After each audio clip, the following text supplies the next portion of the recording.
Greetings, sentient beings. This broadcast is not intended for children. There may be strong language and adult themes.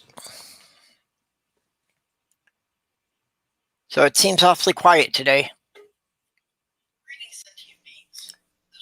Hey, Doc. Hello. Yeah, I was saying it seems awfully quiet today, just like nobody around. Yep, that's right. Nobody, i.e. me, is around. And there's Jenny. Hello. Your other Hi, nobody. Jenny. Hi. Your other No, I nobody. wasn't saying that you were nobody. I just on Twitter, I wasn't seeing anybody posting anything in the groups or anything. All the groups I went to, it looked like nothing was posted since last night. Hey, you want to hear something cool? Yep. I'm sitting next to the Mississippi River right now. How about that?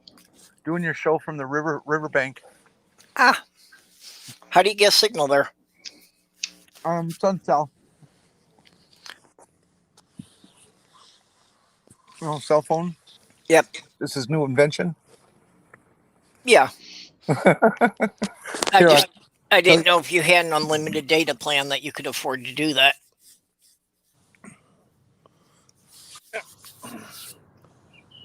Can you see? Yep. Cool scenery. Groovy.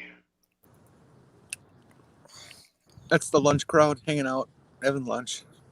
Yep. There's okay, and we've got Never Again and Amiga Nuts in the side.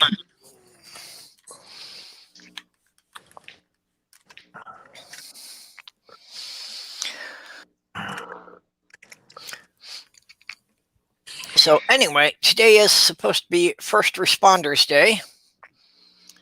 Oh, yeah? And yeah, that's definitely people who deserve some recognition for literally being on the front lines all the time and having to deal with things a lot of us would rather not think about. Yes, indeed. And my sister actually met her late husband driving ambulances. They were just doing basic life support, but part of that did entail that if they happened upon the scene of an accident, they had to be there and do whatever they could until paramedics arrived. Yeah, that's part of the deal. Yeah. Once you're on call all the time. Yep. So some gruesome scenes that I will not recant. But you have to really, these people deserve a lot more credit than they're ever given. Oh man, I came upon this accident once. Nobody died. No blood and guts, but this couple, I don't know what the fuck they were doing, but it was like midnight on a rural road, and they smacked into the side of a train that was parked. Now, I don't know how you do that when your headlights should illuminated from a couple hundred yards. Yeah, it seems it would be a big enough object that you should see it. Well, they hit right into the truck, which is the wheels. Smack dab, just absolutely smashed it. And I don't recall if they're wearing their seatbelts. I just don't remember. But the woman in the passenger seat slid forward and jammed her foot with such force into the floorboards, the firewall part. Yeah. That it twisted the ankle 90 degrees to the inside and 180 degrees around. Oh. Yeah. It was bad. And we just covered it, and she was in pain, obviously. We just covered it so she didn't look, because I'm sure she'd go into shock if she saw that. It was bad. Oh. Yeah. Well, I know when I had my power saw accident there, I couldn't look at it for a couple of days. Oh, when you chopped your finger off? Yep. Yeah, that'd be hard to look at.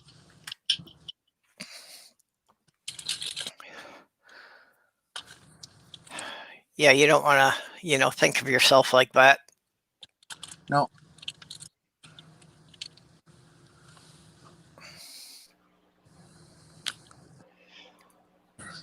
Oh, So, Doc, I haven't seen you in a long time. Where you been? Cruising the ether. I don't know. Here, there, nowhere.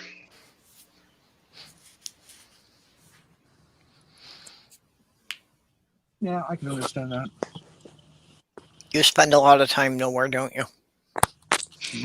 Well, you do live in Iowa. Yep. That's the place. Boy, how about these numbers that are coming through with the early voting? Have you heard some of this?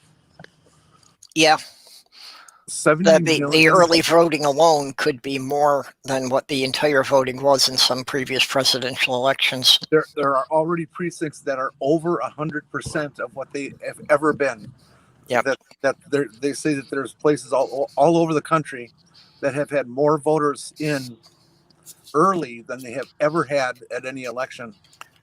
Yeah, you want to bet the Republicans will be screaming fraud on that, how can they have that many people when they've that many people voting early when there's never been that many people before? Well, Hey, Tria.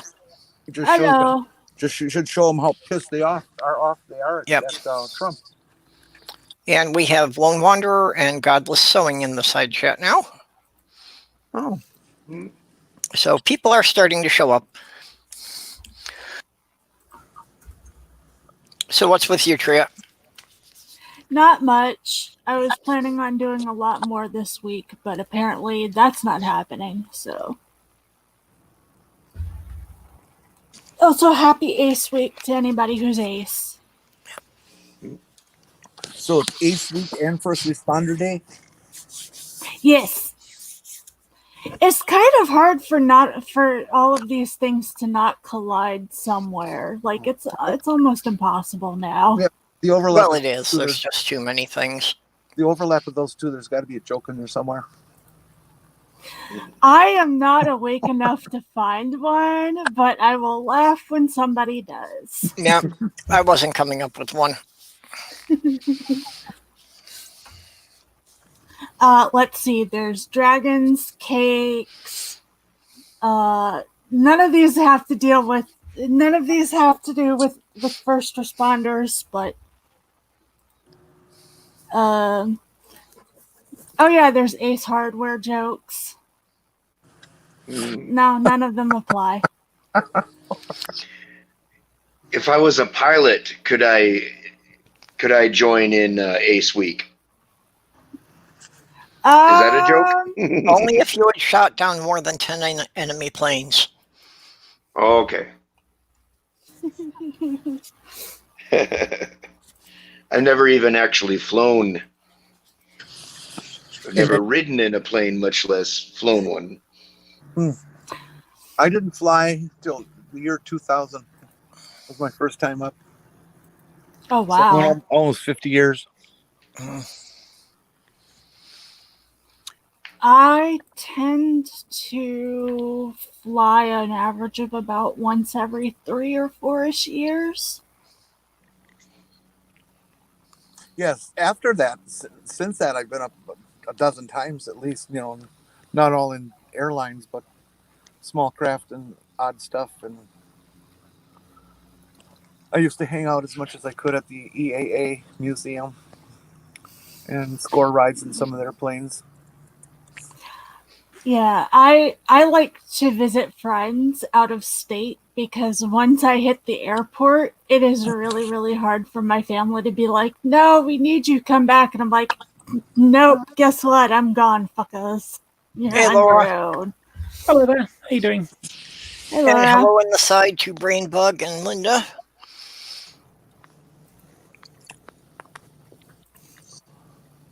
Oh. Did you get your computer sorted yet? No, I was kind of waiting because people were telling me that in November they were going to be releasing new motherboards and processors, and that might be driving the prices down for the older stuff. So since I was on such a tight budget with it, I'm just kind of managing along with the laptop and what I can do. That's understandable. We should get us another stimulus check like they keep babbling they're going to. Nah. Yeah, well, I also knew that I needed new tires on the car, which I got last week. But also in putting the new tires on, I was informed that it needs some suspension work. Fun. And- It's important this time of year to have good tires, obviously. Yeah, and a It's starting to lot get of the rain. work I could actually do myself. Oh, hey, Hopswatch. Hey, sorry, I have to mute you. I'm just eating. I have to mute myself. Just a sec. Ow.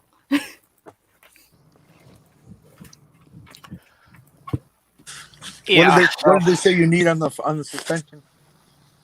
Apparently, one of the rear springs is broken, and one of the ball joints on the front end. Coil springs? Yep. Yeah, that happens. Well, and it's like, this is stuff that I could repair, but I don't have anywhere to work on it. I literally don't have any place that I can legally jack up the car and take a wheel off without somebody harassing me. Why would they harass you? Well, just the apartment building has rules against working on the cars in the parking lot. You can't work on them on the street. So I don't have a piece of ground that I can, do this without breaking somebody's rules. Gotcha.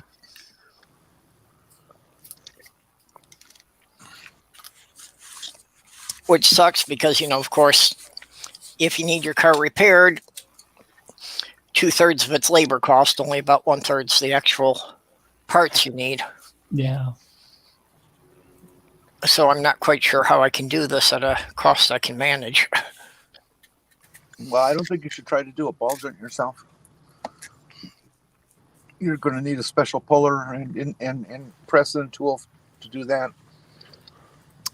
No, actually not. The way the component comes, it's just the ball joint's positioned with a plate, and you take the whole plate off the frame. Oh, So you're not actually separating the joint itself. So it's a ball joint. It's a bolt-in. Yep. Operation. Okay, well. Well, I have to look at it. What I about have to getting look at whether refrigerant- it's been replaced before or not, because if it's an original one, it's riveted in.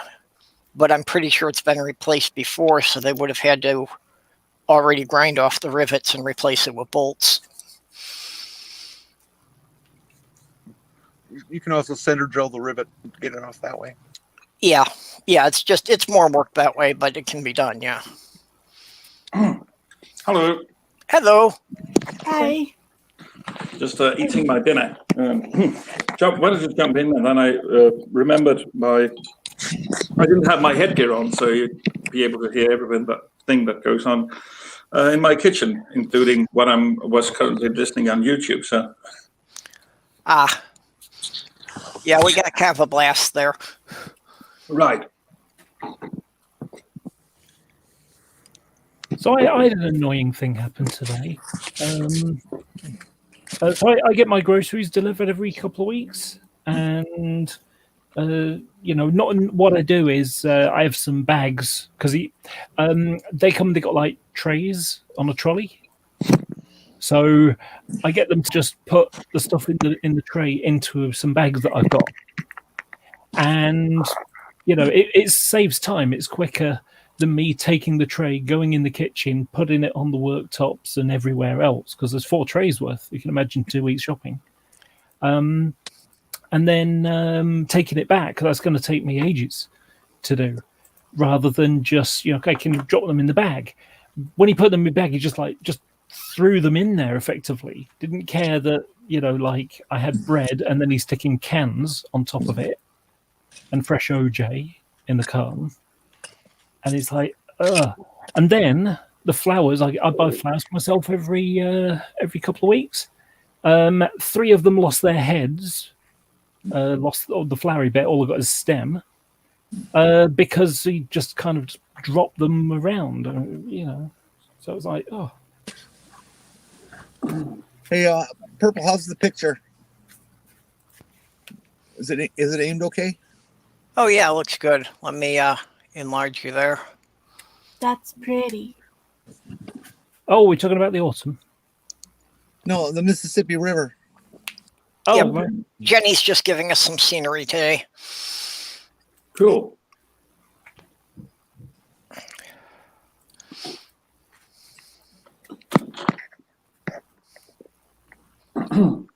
Yeah, and never again saying they're kind of tearing up the scenery where he is.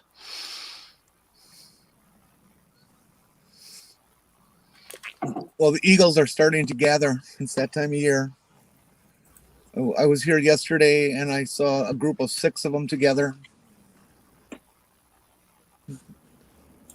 Within a month, there's going to be groups of 10, 20, 30 of them at once. Oh, really? Oh, yeah. Yeah. They love this area for some reason. Yeah, I didn't know that they would gather in groups that large. I thought they were much more territorial than that. Not this time of year. It completely changes because their scavenger comes out in them, and they're happy to, grab whatever you find them at fucking McDonald's sometimes. They have no pride. If you go to Lincoln Field in Philadelphia, you may find loads of eagles in one place at the same time. Yeah, but they're the green and white ones. These are the white and black ones. Yeah. Eagles are my favorite football team. I saw a little fight between a couple of them yesterday. That was pretty cool. Well, the Eagles, yeah, not surprising. When I was living in Michigan, like I said, we had like an hour drive just to the nearest Walmart. But along the Wisconsin highway there, we went past a part where there was always a pair nesting. So we often saw them, soaring over the road looking for roadkill. Mm-hmm. That's weird. You'd think they'd want something a bit more fresh. They're not carrion birds, are they? They're a scavenger. Eagles will hunt, and take fresh fish. Yeah. But most of the time, they're going to go for scavenge. Yeah, they'll hunt, but I mean, if there's free food laying there and that they don't have to work for, why wouldn't they take it? Predatory. They'll go after anything that moves, but eagles are lazy. Or any other way to put it. I don't know. Maybe that's smart. You don't have to expend all that energy. Yeah, well, that's basically it. I mean, any carnivore will usually, take a free kill if they can. Sure. And there's roadkill all over the place here. I'll come between La Crosse here and home, and I'll see a dozen raccoons smashed. Couple possums, just all over the place. A couple new deer. And it's a rutting season now, so deer are really starting to show up dead. Yeah, and that was the same thing there, that, along that 30, 40 miles of rural highway, you could rarely go down that strip without seeing something laying there. Mm-hmm. Hey, Perp, I thought of you yesterday. More election stuff. Apparently, Biden's doing really well in Michigan. They think he's going to take the state with no problem. Yeah, I was talking to my mom, and it's looking better there. And the numbers out of Wisconsin were Biden at almost 59%, and Trump, way behind in the low 40s. Could be a hell of a blowout here. Well, I would hope so, but I also, I'm worried because the Democrats have a history of that they see real good numbers the week before the election, so then thousands of people decide they don't really need to vote. It's a mistake. Yeah. Well, I'm going to go off. I'm going to look something up.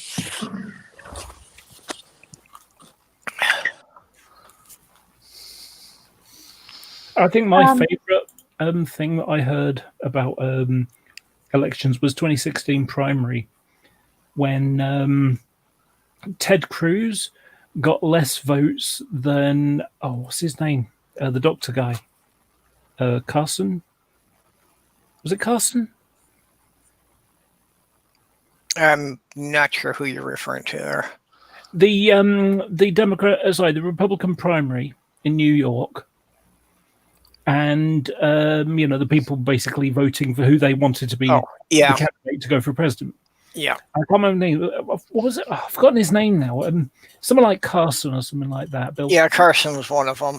Yeah. Okay. So he got more votes than Ted Cruz, but by the time they got to New York, Carson had pulled out of the race. So effectively, Ted Cruz was so unpopular that he was beaten by someone who wasn't even running anymore. That's kind of sad. There's been worse instances. In the 2018 election in Nevada, they actually elected a dead pimp. The guy owned a brothel, and he died a month before the election, but the ballots were already printed, so he won. There was one in Britain where a guy who wanted to be a local councillor, he demanded that there was a recount because he got no votes, but he knew that he'd voted for himself. Oh, I mean, the thing about it is, I don't know if it's the same in your country, but here you have to get like a small number of people to vote on behalf of you, effectively. Say yes, this, but they're going to stand as a recognised decent person, kind of thing. Yeah, well, if you can't even get your friends and family to vote for you, there's something wrong with you. Yeah, the number varies depending on the state and whatever, but it's the same kind of thing here. That to get your name printed on the ballot, you need to get a petition with a certain number of signatures. Yeah, that's it. yeah, but that Okay. doesn't necessarily mean that the people who petitioned for let's you see will here. actually vote for you at the end. Yeah, and depending how the petition was collected, In it doesn't even mean that the people knew what they were signing. 2016, there was a total of about 130 million votes cast for both candidates combined. Hillary had around 65 million. Trump had around 62 million. Yep. Well, and the Democrats are already gearing up. So far, they've got 70 million votes in on early voting. Yep. The Republicans are already gearing up to try and block those being counted. Believable. Yeah, somebody has already won. Yeah, Trump's loaded Supreme Court already made a ruling in Wisconsin. Already made a ruling that in Wisconsin that any votes not counted by midnight on election day won't be counted. Oh, that's such shit. Yeah. Yeah, that certainly has nothing to do with wanting a fair election process. What time do the polls close? The polls generally close around 9-ish, 10-ish, or 11-ish, depending on what state you're fucking in. Yeah, so basically... Here's the thing about polls closing, too. Your poll can close, but if there's still a line, they're legally obligated to keep operating and keep open. I have had friends who have voted in the past. Now, keep in mind, our system is fucked. But I have had friends in the past tell me that they got through the lines finally at like 2 and 3 in the morning. Yeah, that's correct. They are required to stay open. Yeah, I've worked as an election judge, and there have been times that, we've still had people coming through the door 2 or 3 hours after we officially closed. Mm-hmm. They put a marker in an hour. Let's say it closes at 9 officially. That gives them an hour to count those people's votes. Yeah. Yeah, it's a totally absurd and completely arbitrary thing for them to say it needs to be counted. And I mean, there's a certain extent to where extending the votes out too long can also be crappy, because then you start finding excuses to no election has ever been counted in full on the day of the election. No, it's never been. Basically, the whether or not the two candidates stay in or not is a formality. Usually, if it looks like somebody's losing, they'll usually give a speech on the night of saying, hey, I give up. But that doesn't necessarily mean that that's because all of the votes have been counted. It's just there gets to a point where it looks like there's a point of no return, where you're like, yeah, no, I'm not getting the Electoral College votes. I'm out. And even if they do that, the concession speech is not Official. They can take it back. Yeah, that makes sense. Because again, but there's no way you're going to have all the votes counted by fucking midnight on election night. There's just not. Mm. And the thing is that I'm kind of hoping that bites them in the ass, because it seems like most of the Biden supporters are the ones who are going out and voting, at least in my area. I can't speak for the whole of the United States, but I know where I live, it's mostly the Biden supporters that are early voting. Biden's pretty far ahead in my city right now, but I don't think the Trump supporters have gone out and voted yet. Well, and the whole thing of them having to count the votes on election day, the system was never even designed for that. No. The Electoral College doesn't meet until like December 15th. And that was specifically because they knew that they would need a couple of weeks to get the results from all the states in before the electors could vote. Yeah, and double check shit because, of course, human error and all of that nonsense. Your system is crazy. Yeah, it is. It is. This electoral college thing might have been fine when it was, horses and stagecoaches. But this is 21st century. Yeah, well, the Electoral College, that's a separate problem in itself. But, there's no reason for them to be demanding that all the votes be counted in one day. There's no reason that they can't just allow the states a full week to count all the ballots. Yeah, because, especially, like, in the smaller states with smaller populations, that's not going to be a big deal.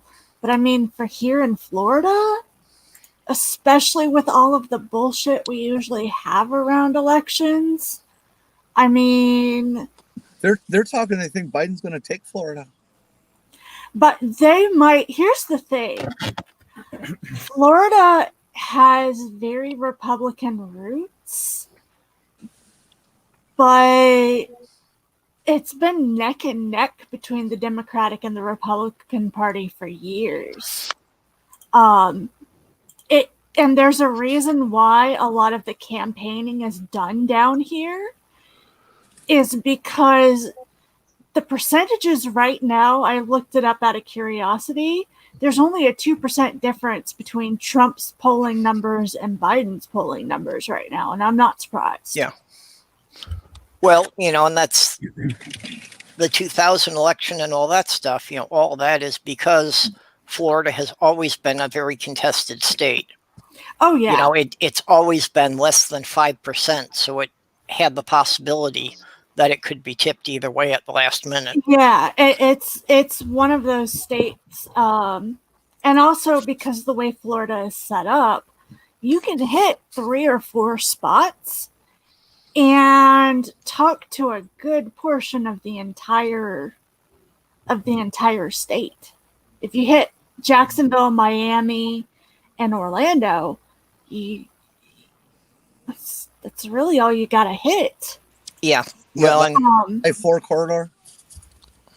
Yeah, it's basically like if you want to talk to Northeast Florida, you go to Jacksonville. People will show up. There's plenty of places here for you to hold campaign stuff. And there's multiple military bases, so technically Trump could, fly onto base, travel for about 15-20 minutes-ish or so to downtown. And there's 8 different venues downtown where they could easily do something. Same with Joe Biden. It's simple, it's easy, it's it's accessible. Jacksonville includes the greater Jacksonville area, which doesn't include Jacksonville, the city, also includes like 8 or 9 other towns as well within like an 2-hour drive. So if you're really into your candidate, you really want to go see them, it's not all that difficult. And before people are like, a 2-hour drive is a long time, it takes me an hour to get from one side of Jacksonville to the other. It's huge. The reason Trump was here yesterday is because this part of the state frequently goes blue. It has a Democratic congressman in this area, and it's quite a wide swath because it's low population. So it's a lot of physical area. But they're Republicans are really pushing for this part of the state to go their way. That's how they think they're going to win Wisconsin. And yeah, I don't think it's going to happen. I just get aggravated because I see the campaign rallies going on, and like most fucking recent one, I think Trump's or Pence's most recent one was at a retirement home. Oh, a couple of weeks ago in Winter Haven. Great. And I was just like, son of a. What could possibly go wrong? Well, and that's one of the areas that Trump has hurt himself now, is he had, been heavy on the elderly people, and that had been big supporters, but they're realizing that he's trying to torpedo Social Security. Well, and also, like, okay, Trump tested positive, and before it was really clear whether or not he was still contagious or if he was contagious at all, he came down here, and while he was doing that, Pence caught it and then acted like he didn't, and then came down here to Winter Haven and held a huge around Winter Haven. One of the elderly community centers is where he held it, literally. And he was probably positive at the time, and he came down and he was just like, I'm just gonna go see my voters and infect all of them. And I'm like, they can't vote for you if you're dead. If they're dead, you dumbass. Yeah. This is the amusing thing. Well, now you're talking Republicans. They're still away. They can vote. Well, yeah, there's an interesting thing going on here, because if you think about it, older people are more likely to vote conservatively. Yes. So he could effectively be killing off that small percentage that may be the swing in a swing state. And here's the thing: I come from a more human standpoint of, as a country, we should be fucking taking care of each other. Period. End of story.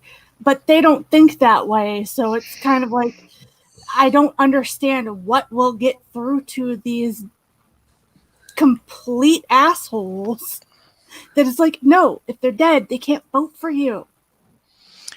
Well, they're only concerned with them. They're only concerned with them living through next week. Beyond that, they don't care. One of the things that really concerns me about this is how the Second Amendment nutcases are talking about going to polling places armed to make sure there's no trouble. Yeah, okay, that's gonna make sure there's no trouble. How about it's gonna make sure there is trouble? Mm-hmm. Yeah, well, yeah, it's clearly an attempt at voter intimidation, which is a felony. In Wisconsin, I don't know about other states, but in Wisconsin, you're not allowed to be within 150 feet of a polling place with any indication of one candidate or the other upon you, whether it's handing out stuff or a hat or a T-shirt or whatever. That, I believe, is a federal regulation. That is a federal regulation. Is it? But here's the thing.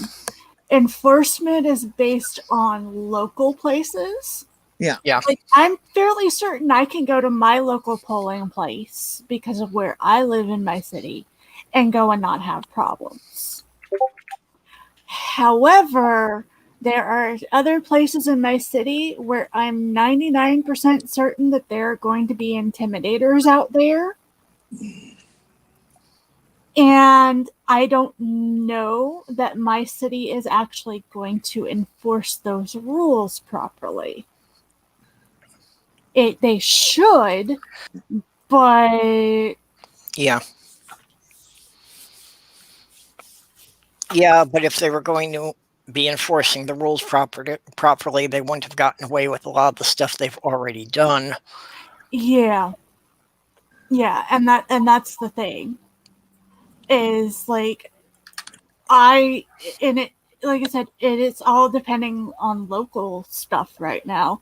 That's part of our problem with the pandemic response is you've got areas in America that are doing all right because they're trying their best and they're doing stuff. And then you have places like where I live where our governor and my city have both said, oh no, we're not doing any more mandates. Y'all can go back to life as normal.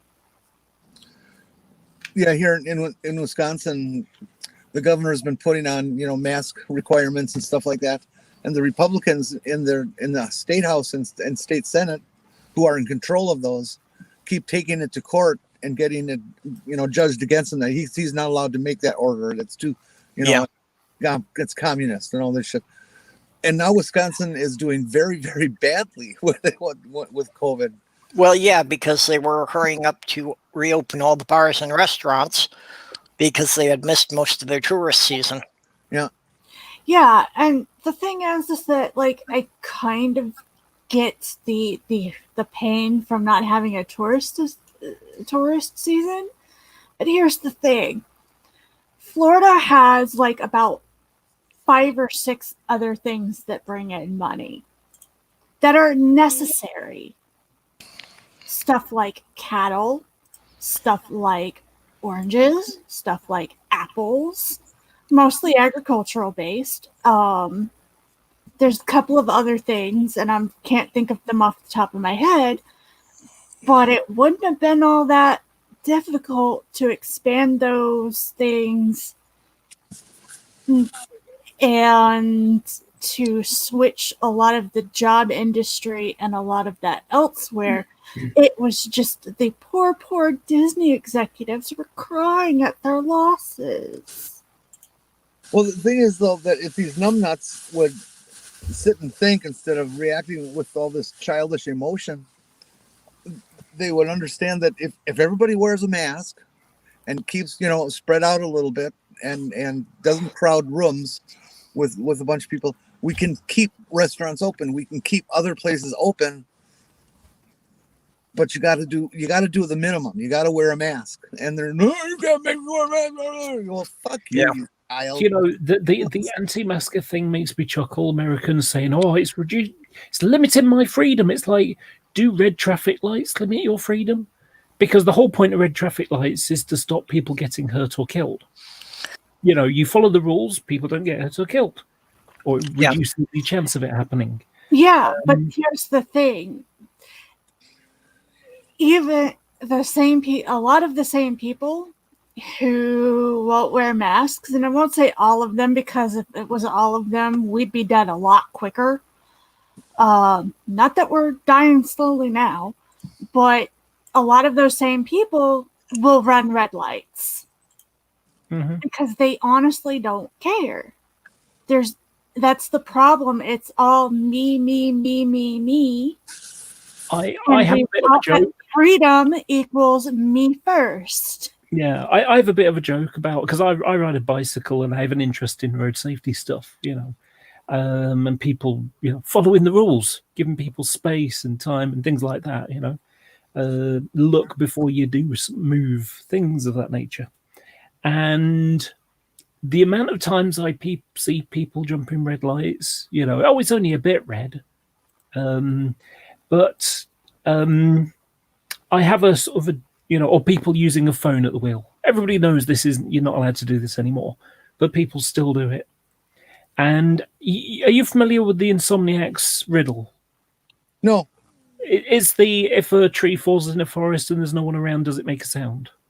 Oh, okay. You know. Now, does the motorist riddle. If I break the law and there isn't a cop to see me doing it, is it really a crime? Well, it's not a crime, even if the cop is there. It's an offense. Well, I mean, in the UK, these are laws. Well, yeah, they are here too, but it's not a crime, as in like burglary or robbery or assault or something like that. It's a traffic offense. Yeah, no, but that's still against the law. Right. I mean, it's not the same kind of. If I get a traffic ticket, I'm not a criminal.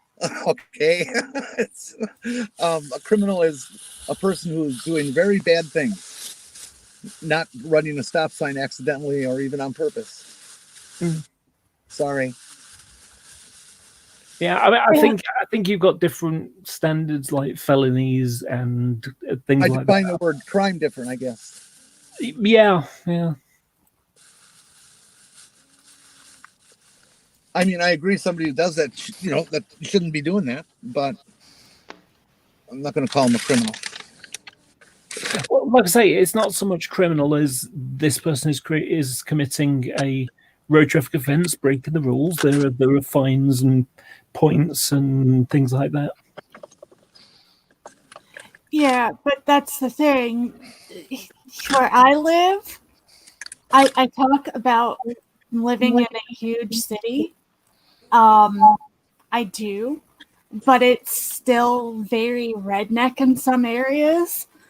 And I actually know people, not personally, but there are a few running around who will look right at the cop car and run the red light and have the attitude of yeehaw, motherfuckers. Hold my beer. Uh-huh. That's what I'm dealing with down here. And not to say that all of Jacksonville is like that. It's just that happens to be parts of it. Depending on where you go in Jacksonville, it can be super developed or it can be Jacksonville. Oh, excuse me, there were some people in the chat who said they couldn't hear me. Can you hear me now? Yeah. Yes. Now I can hear you. Okay, because I had a comment early on. That person who runs the red traffic lights, is he then or she an offender if there's no cop there? So just to get it at a flavour that everyone can accept, is that person an offender or not? We never clarified. Well, I would say that they've broken a traffic law. They've committed a traffic offense. Yes. Okay. And that should be a no-no.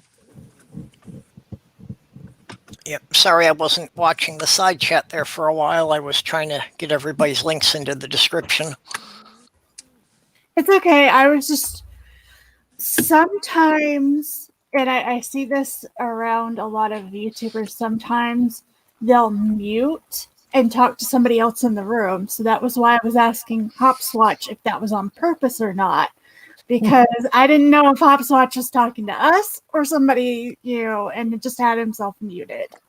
Yeah, I had wondered. He had seemed pretty quiet there, but no, I'm on my laptop, as you may notice, and not my external camera. So I'm on my laptop camera and on my laptop microphone, as it were, but it didn't seem to work properly. So there. Yeah, I know how that is. Seem to have it all sorted out now. Yeah. Oh, I'm going to have to go. My battery's about dead. Oh, okay. Take care. Cheers. Sorry, we'll see you later, Jane. Bye-bye. See ya. See you, Jenny. Out of curiosity, Hopswatch, whereabouts are you? Because you sound British. I'm in Denmark. Oh, right. Okay. Yeah, it depends on who I'm speaking with. You should hear me. You should hear me near Scots, and I'll go ranting the patter. I used to play the bagpipes for many years, 13 years, and Right. was tutored by Scots because they are the people that play the pipes well that live the closest to us, I guess. Mm. So I might even switch to Scots if I'm around Scots people. But generally, when I'm speaking with Americans, I can also switch to something that sounds American to some extent. And everyone was quiet. Yeah, I'm still Yeah, trying I to catch can't up even on do things. it. I can't even do a southern accent anymore. I used to be able to. Now I just sound like this.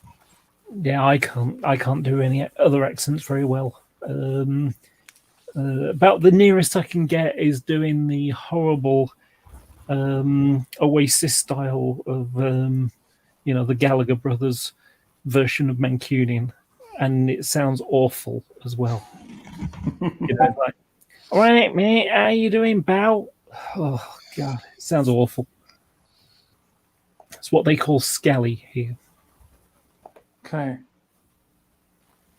How about Teesside? Can I do Teesside? No, but my family are from a bit further north from that. My father's from Newcastle. Okay. Newcastle. There used to be an internet phenomenon called Teesside Tintin. It was small Tintin videos from the cartoon series, and Tintin's voice was made by someone speaking the Teesside dialect, and swearing, absolutely swearing everywhere and awfully at that. It's hilarious. Mm. They can still be found. Just search Teesside Tintin. That's TEE, I think SSIDE. Right.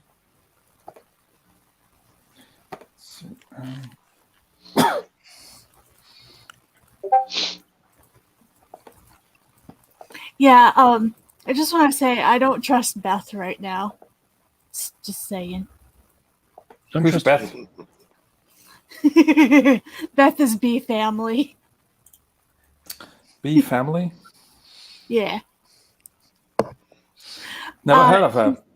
She said a couple of minutes ago, some of us are simply totally innocent and have done nothing wrong ever. Oh, now I know. What are the comments? Okay. Sorry. Just woke up from a nap. Just ate. Had a beer. That's fine. I think a lot of us are confused a good portion of the time anyways. Right. Yeah, I'm a bit slow today, and I'm, like I said, trying to keep up and make sure everybody's links are in here. I'm surprised I'm awake, to be honest. I spent all night making a video, and then had a supermarket delivery today. And so, it's like I think I've had about 3 hours sleep. Well, that's not much. I have a non-fixed work schedule. Actually, I work as a substitute worker wherever there's need for it, and I've been getting along sufficiently the last half a year or so on that. So, however, I do have one fixed appointment every week, which is I'm teaching German at a local school for 2 hours every Tuesday. But for the last many Monday evenings, I've been called to work a night shift on my local factory. So what's happening is I'm working the night shift, coming home at 7 a.m. And then I sleep for 2.5 hours before I have to catch the bus to the local school where I do the teaching. Wow. And somehow I get along with it. But damn, it is a bit brutal. Have to admit. Yeah, I can't see how you can keep that schedule going very long. I can sleep the other days. I know in advance if it gets. I mean, if there will be a night shift the night before, and if there will be, I'll be ready for it. mentally and being able to prepare for it. So that's okay. I really like that teaching job. So Well, it's good you're doing something you enjoy. exactly. It's not that I enjoy the factory work that much, I have to admit. It's not that bad for factory work, though. But I mean, yeah. I spent a lot of years in education and wasn't able to get any proper employment out of that, which of course sucks. So I have to take jobs like that. And that's also why I'm particularly fond of finally having found something where I can use it, even though the education that I took was not targeted at children age I think it's 11 to 12 or something. Mm-hmm. Yeah, 10 so to you're 12, working with actually. preteens. Yeah, I am. And I mean, it's awesome. It's awesome, but my teaching style is not exactly targeted at them. As I'm educated in university. I was actually going for secondary school, high school, if you like. Mm-hmm. The good thing about kids that age is that they want to learn more. Mm-hmm. You know, they're more interested in learning. Whereas, I'll give an example. I've got an American friend who used to teach. She used to teach cheerleading, and the younger kids were great because they would want to learn the moves and all that kind of stuff. The older kids, they were more interested in their boyfriends and their hair and their makeup and their friends, and there seemed to be everything else that they wanted to do other than the performing part or practicing for the performing. Right. Well, I think it changed. I mean, I'm not sure I can really get generalized about that, but yeah, sure. Actually, my pupils are not really that interested in learning German because they don't really understand why can't they just learn English? They could practically speak with anyone everyone if they know that language, except they don't know how much Germans actually find the right word here. I mean, after all, my family came from Germany. How not particularly good they speak the language. Thing is, Germans synchronize, dub is the correct word, everything on TV. And even when you hear foreign leaders speaking on the news, there will always be a narrator talking over it, what they are saying. And they have no relationship or any input of other languages other than their own, their whole life. I guess that might also be an issue in many English-speaking countries, or am I wrong? Well, in the U.S., most people never even learn a second language. I took on a second language because I was going to university, and you don't have to, but it looks good on college applications, and also it helps you if you're going to take a language in it. Which language was college. that? I took Latin because cool. At the time I thought I was going to be like super ambitious, learn Latin, and then know the base words for like several other languages and then pick those up. Mm-hmm. And then I got out of high school and I lost all my ambition. Right. So, Right. like, eventually I would like to pick up another language, but it's kind of difficult for me to concentrate lately. And, like, just getting through my day is hard enough right now. Right.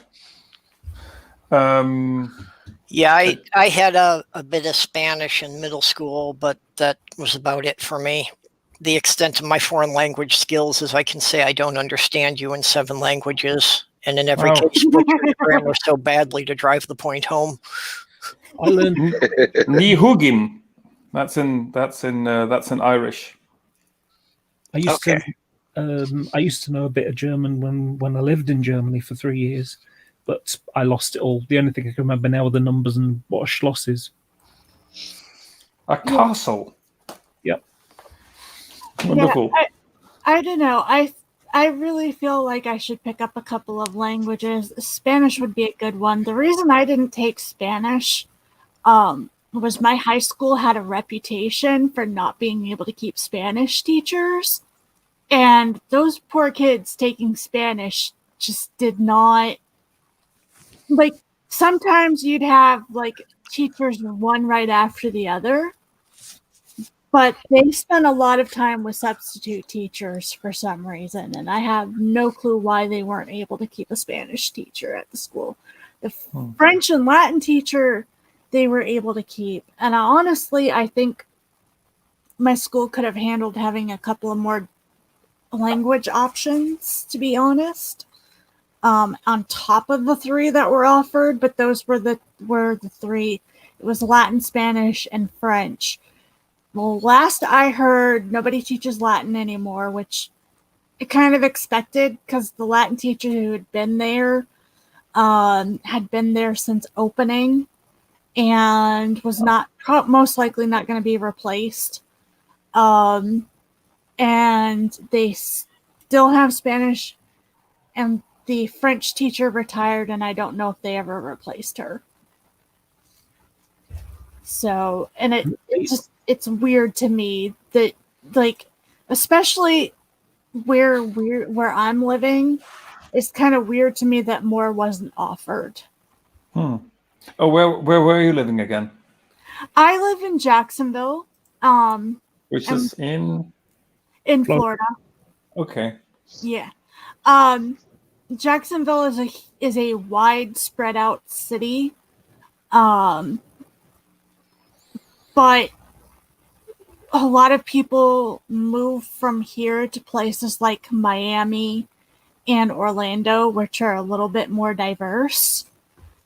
And for me, a good portion of high school should be, especially if they're going to make you choose your major as soon as you get into college, they really push for you to know. And the moment you walk in, I feel like a lot more of our resources should be spent in giving high school students as many opportunities to try as many things as possible.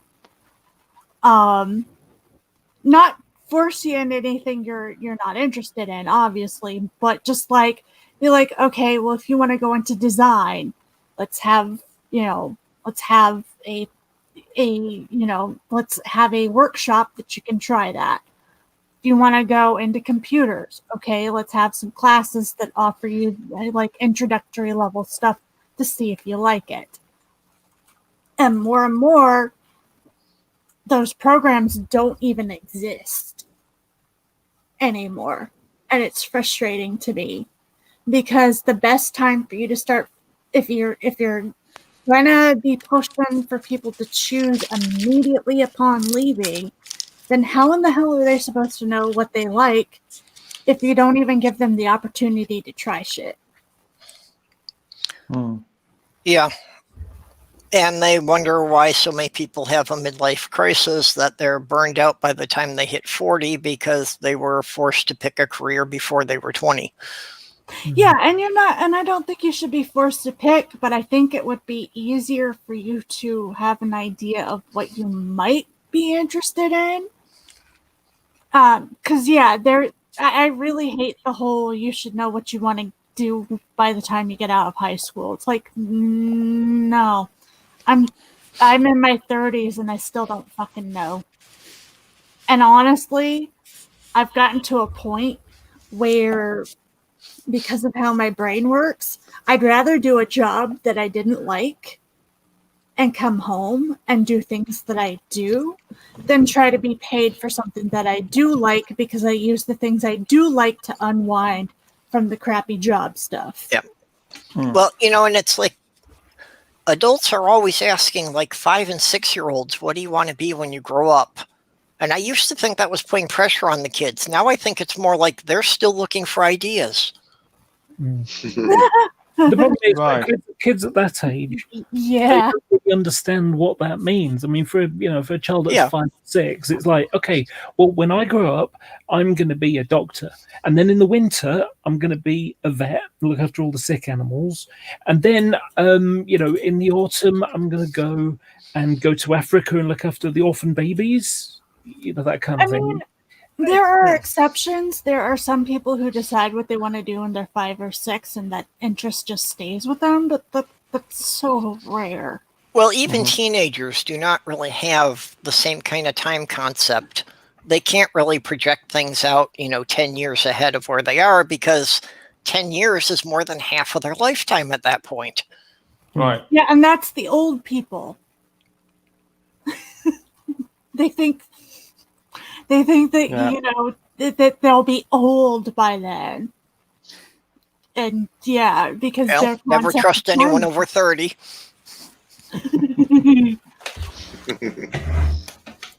Yeah, I occasionally bump into college students because of the discussions I have, and they don't call me old to my face, and I'm just like, I know I'm not, but but it's just like, no, that's not old, hon. Wait, neither you nor I know what old is yet. None of you know what old is. They Old don't- is defined as always being 5 years more than my current age.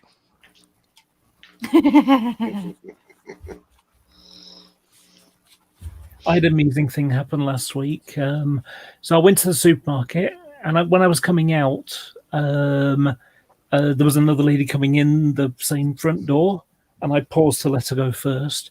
And she said, "No, you go. Pregnant women go first." And I laughed, and I basically told her, I'm not pregnant. I'm just fat." And then told her that I was transgender, so I couldn't even get pregnant, even if I wanted to. And we laughed again, And I didn't, I didn't say it to make her feel uncomfortable or anything. She's like, "Oh my gosh, I'm sorry," and don't worry about it. I thought it was funny, and the funny thing is about it, sort of in a sort of an abstract way, I was a pregnant woman for a couple of seconds because, in her mind, I was pregnant. Yeah. And so she treated me accordingly. Yeah, and just to know how other people see you. Mhm. And yeah, it is odd that you often don't think about these social conventions that go with that, people will treat you differently based on their perception of you. Yeah.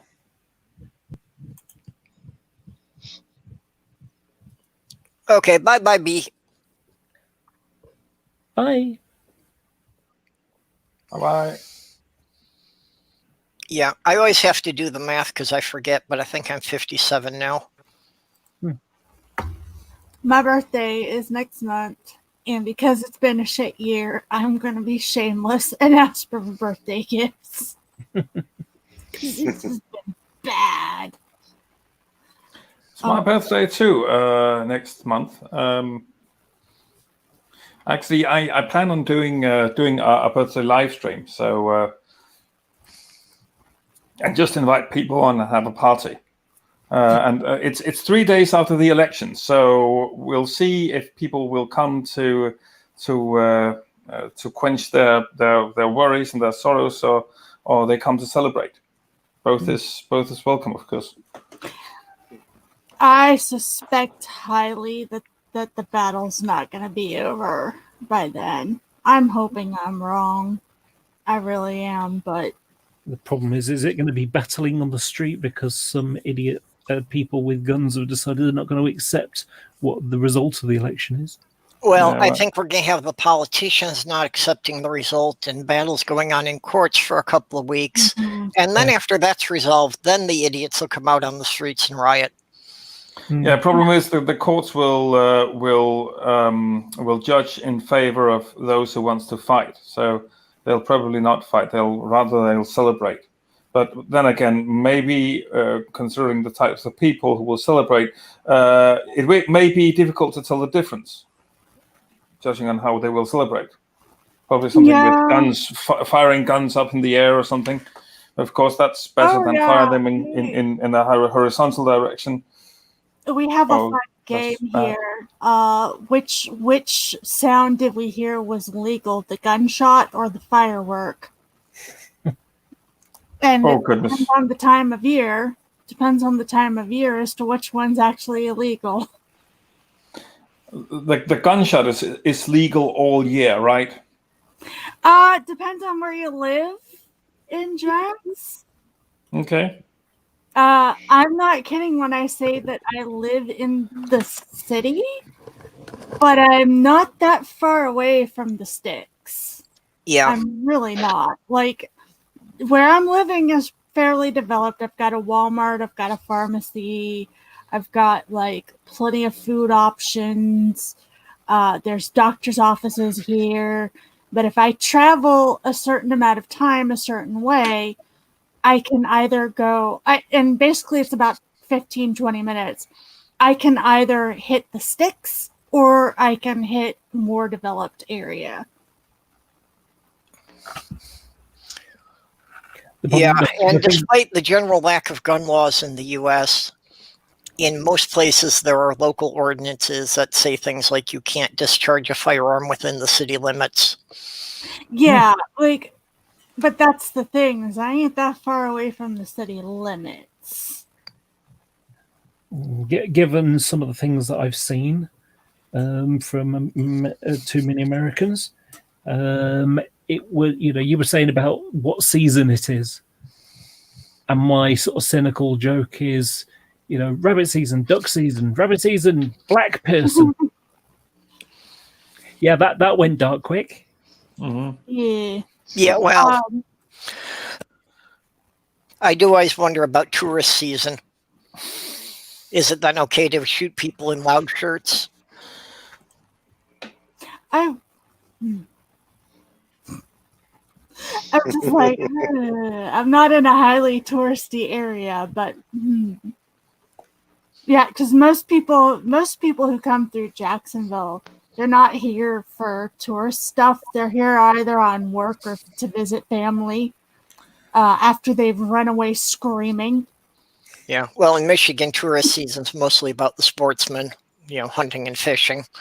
Yeah, if you want hunting and fishing, you need to go about an hour or two the other direction, to be honest. Ironically, I live really close to a tourist area. I know who would want to come to Iowa, especially on vacation, but it happens. Okay. I live not very. All right. I live not very far from where Buddy Holly died. Ah, okay. Are people going to Iowa to see that where he died? Yeah, we have a memorial, and then there's I don't know what you want to call it. It's called the Surf Ballroom. It's like a sort of entertainment venue where bands play, and it was the last place Buddy Holly, Richie Valens, and the Big Bopper played, and then the plane went down just outside of town.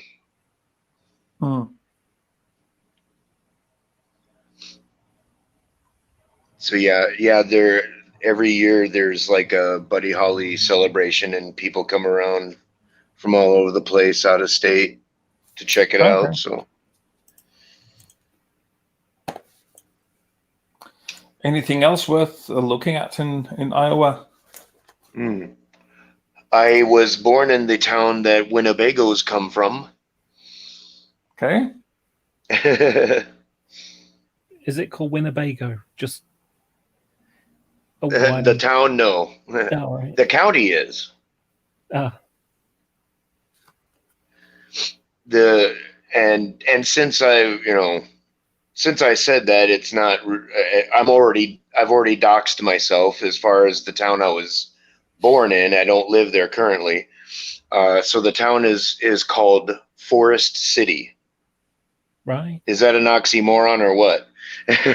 Yeah. There aren't even any elves there.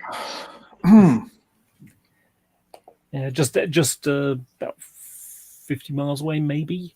We've got Blackpool, which is on the seaside.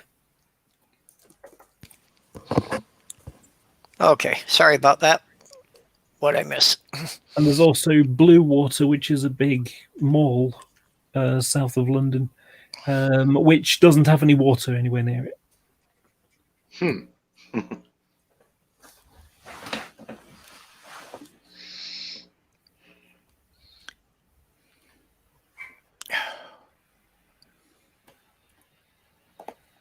Yeah. Yeah, Sloth Girl just came in, brought me lunch, so Groovy. so I missed a bit there. I have to catch up again. Yeah, about all you missed is I was saying how I was born and raised in the town that Winnebagos come from. Ah.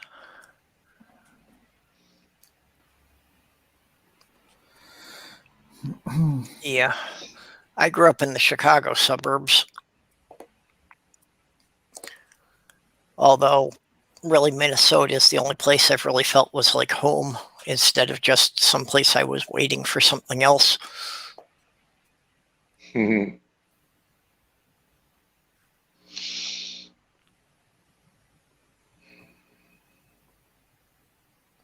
I've been to Chicago a few times.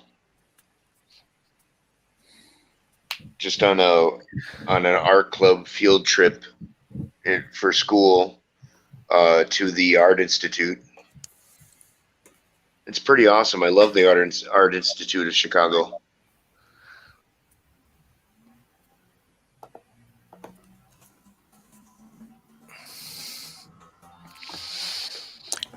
Yeah, I was, always big on the Science Museum and the Shed Aquarium. Science and nature, even as a kid. I didn't get in most of the usual popular stuff that kids are supposed to do. So I've always been a nerd.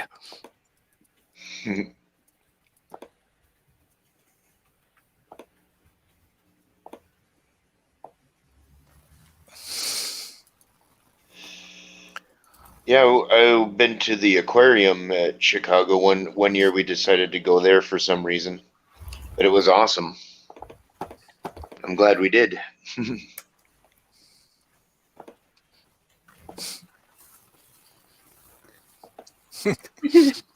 Oh, I just came back in at the right time. Listen, it's not my fault that there aren't fucking trains and planes are freaking expensive as hell. And it's cheaper to pack us all into one freaking car just to go somewhere, okay? It's not my fault. I would love for us to have a train system. I think it would be cool. But until then, road trips. Yeah. Train systems are awesome. Sounds like you need a Winnebago.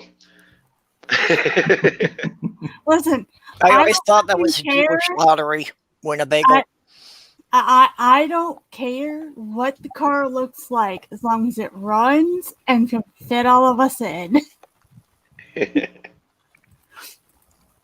Well, my car meets half of that criteria. It doesn't run. No, it runs, but it's a little two-door hatchback, so the back seat is not really meant for adults. Oof. Yeah, we have a van for that reason because my mom was like, "There's no way I'm cramming all of us into a car." We used to drive to my grandmother's damn near about every weekend when I was a kid.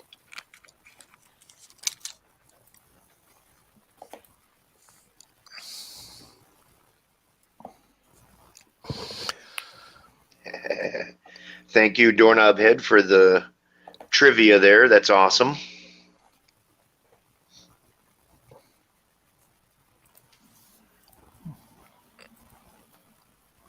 The name Iowa also comes from some long ass Indian name I can't possibly remember. Yeah, I'm trying to remember. A lot of our street names are based on here. Jacksonville was obviously named after I forgot what I was saying. But anyways, our city itself was not named after anything. The state was named after flowers. But a lot of our street names are based on the Timucua Native Americans that lived in this area.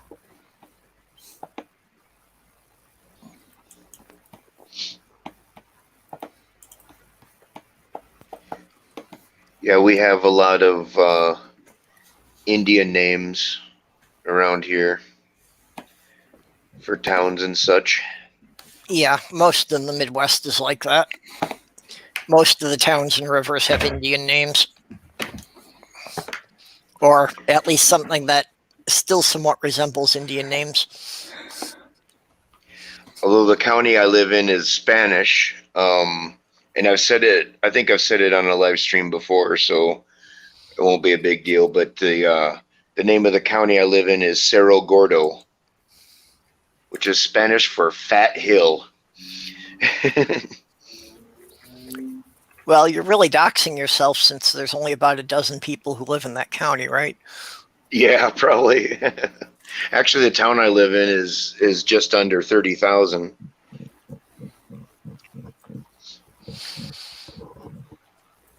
Yeah, well, that's where I was living in northern Michigan.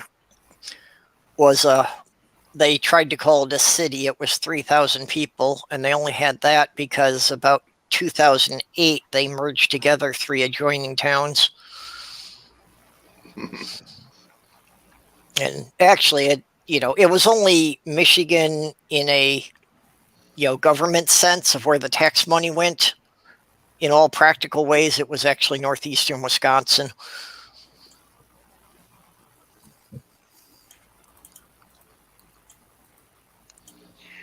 Yep, nearly 30,000 over or under medicated people. That's the way I describe people around here.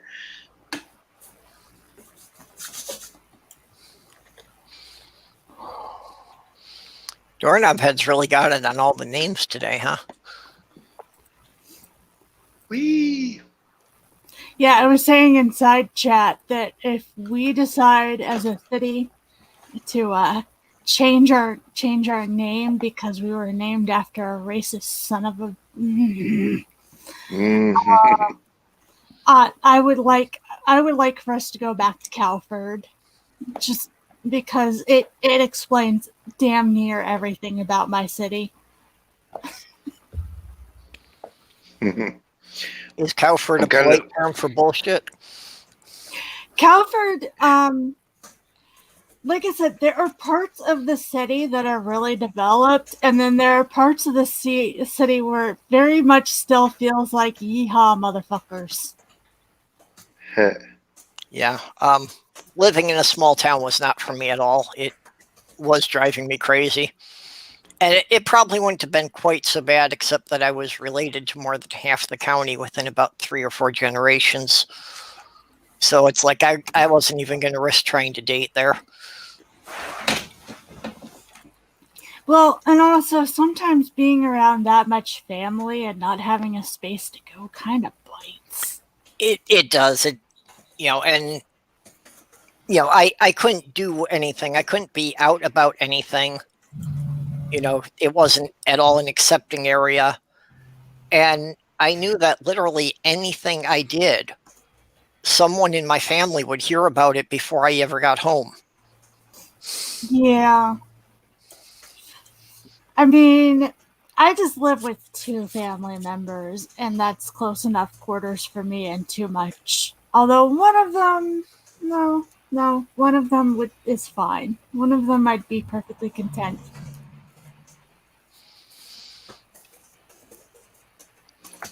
I know you kind of wrestle with your dad, but, you obviously have strong attachments with your family there. Yeah, it's getting better. A lot of those things are frustrations because he's basically the one who taught me all my critical thinking skills, but doesn't apply them to things like his politics as much as he should. Yeah. And to his religion. Well, especially where it gets to religion, it's really hard for people to do that. And I expect that part of that is often for people because they got the religious indoctrination before they got the critical thinking. I don't know. I don't, because my dad didn't join the Mormon church until he was 12. So I don't know. A lot of people assumed that my parents were born and raised in the church. They weren't. My dad went through youth programs at church, but it's not quite the same experience as growing up in it from birth. There's a lot of overlap, but there's a bit of difference.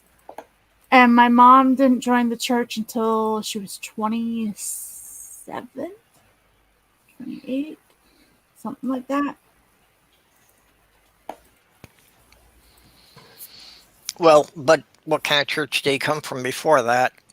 My mom was Southern Baptist. My dad basically was Church of the Week before that. Okay. I'm going to need a clarification here, Harmonica Man. What's Blue Bus Bunnies? I'm not sure I want the clarification. Groupies. Probably groupies. I'm not sure I want the clarification here. Well, he made a haven't reference had to Blues Brothers before, so I was wondering if it's something to do with that. Yeah. Fortunately, I haven't had a repulsion day in a while. So while I'd be okay, it's still one of those don't want to know. Yeah, I get what you mean. I don't want to know what that means either. I've been hearing references to blue waffles, and no, I am not going to Google this. I don't know what blue waffles are, and I'm really not going to find out. No, please don't tell the ace. Please don't tell the ace in the room. Just don't. Okay, so yeah, he was talking about groupies.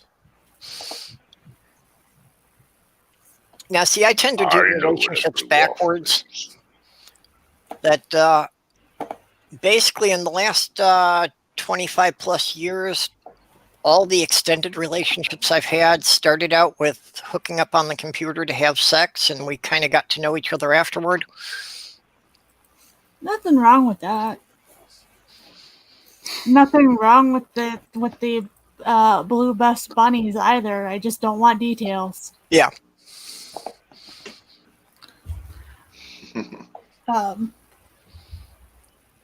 But I don't even know what a relationship would look like for me at this point. I think it's been 15 years. 15? Yeah, about 15. Okay, what did I miss? Is Amiga calling me chicken?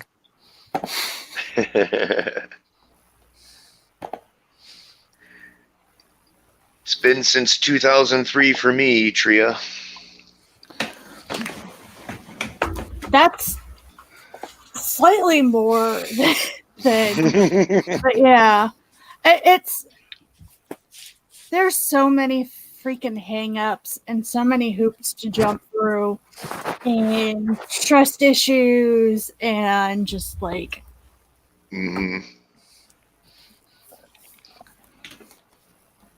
Yeah, well, my fiance died in 2014, so I have not had any kind of relationship with anyone since then. But a lot of that was the situation of being stuck in that small town in Michigan, so I just really didn't feel I had any opportunities either.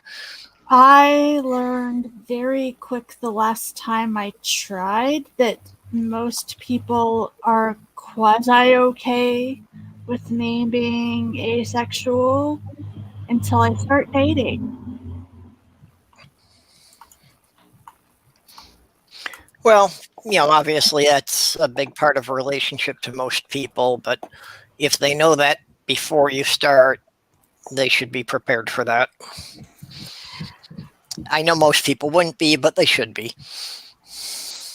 There's a difference between should be and what actually plays out in theory. Yeah. What actually plays out in the, because I'm upfront. There's no way you can't know, but I have had people somehow miss that. Yeah, and I kind of get that because I have that problem with being poly, that I tell people up front I can't do monogamy, and somehow they tend to assume that once a relationship gets beyond a certain level, that's going to change. And it's like, no, that has never in my life changed. It's not going to change. It's going to change. Oh, you mean after marriage? In my case, not for the poly thing, but Yeah. oh, it's going to, after, you mean you're waiting till marriage? You haven't met me. Yeah, that's usually the thing of you haven't met the right person yet. Yeah, it's...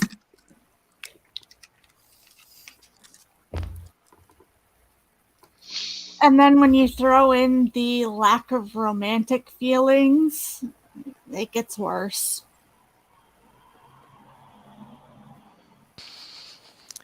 Yeah, well, that's that part of it I can definitely get, that, for me, the romantic part doesn't happen a lot. Yeah, and the thing Yeah. is that, like, there's a strong feeling there. If when it occurs, it's strong, and it's as deep as what most people would see as romance, but it still doesn't look or feel that way, and it just throws people off because the way we've been raised, we think, oh, well, romantic love is the ultimate form of love, and it's like, no, I understand why some people prioritize that, and I don't think it's necessarily wrong to prioritize that, but that's not how it works for me. If you're lucky, you'll be at the same amount appreciated as my best friend. If you're lucky. If you really mean that much to me. And people don't like that. Yeah. And I understand. I do. It's just frustrating.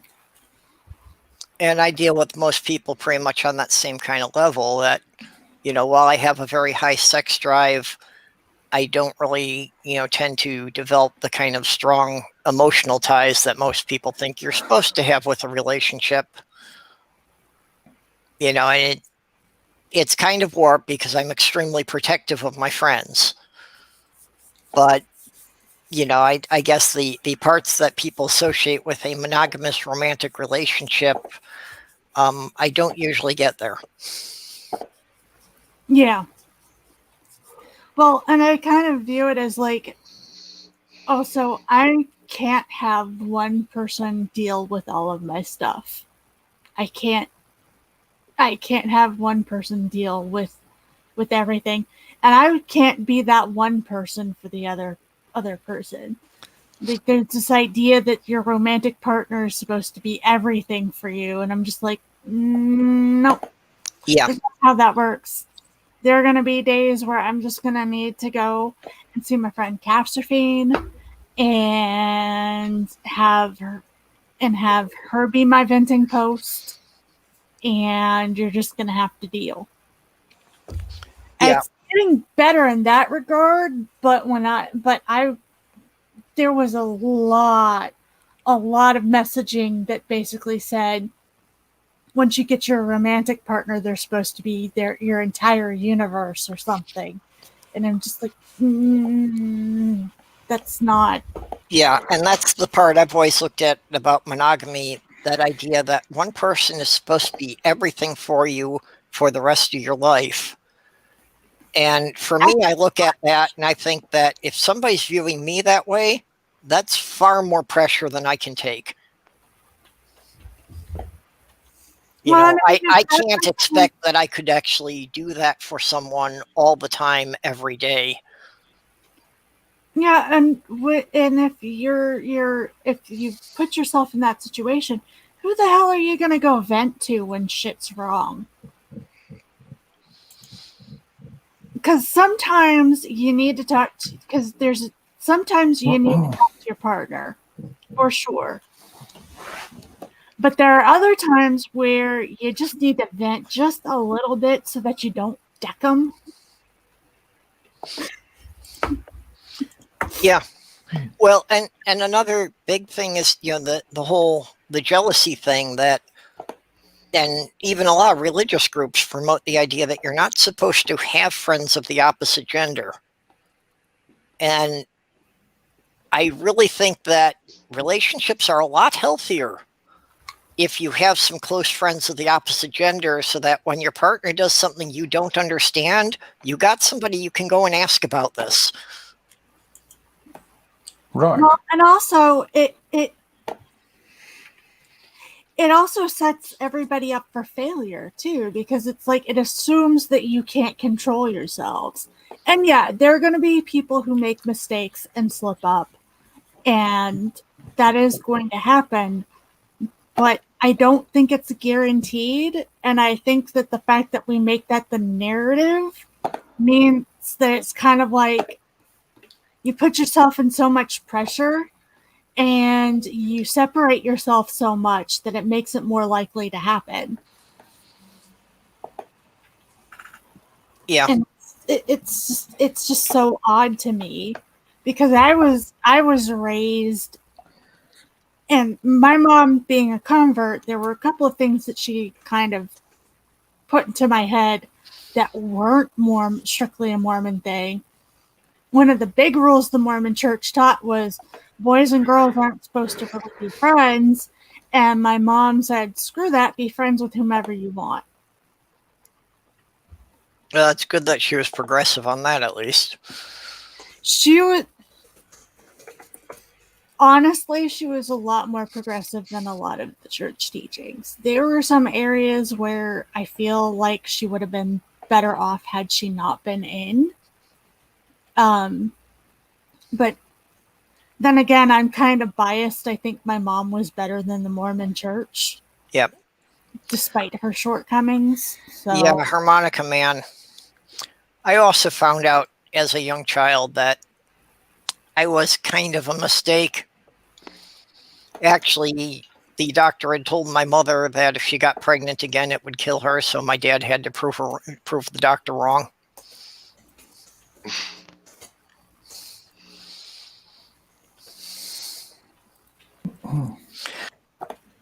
Sorry, Cree, I didn't mean to cut you off there. It's okay. No.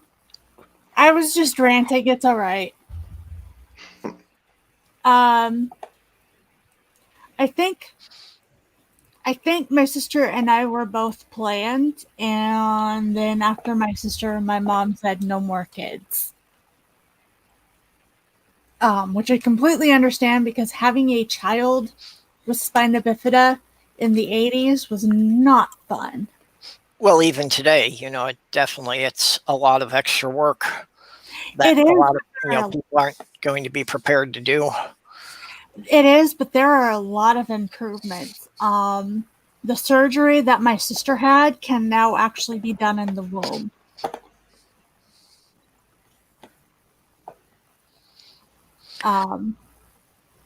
Yeah, back in the mid-90s, when I was with my ex, a couple we knew, their daughter had spina bifida. So I saw that from the early stages, from when she was like a year and a half old, that they were doing all sorts of surgeries to try and get ahead of it. But yeah, I mean, it depends on a lot. They found that if they find the spina bifida early enough, they can do a surgery to close up the spinal cord injury and have it heal as the fetus is growing. And while there are going to always be some after effects, it's much better.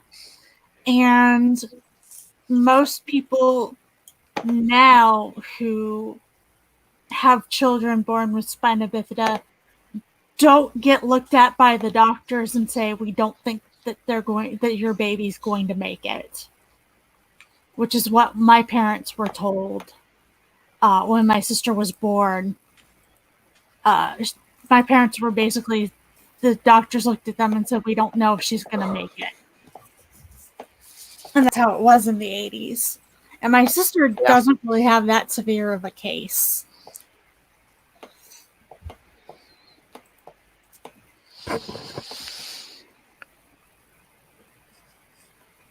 Yeah, they did give a lot more grim diagnosis. Well, my sister had 3 surgeries within the first month of being born. So, I mean, it was pretty serious. And then there were a couple of more later. But one of the first things that they had to do was parts of her spine were outside of her body, and they had to go and patch that up before she did further injury to herself.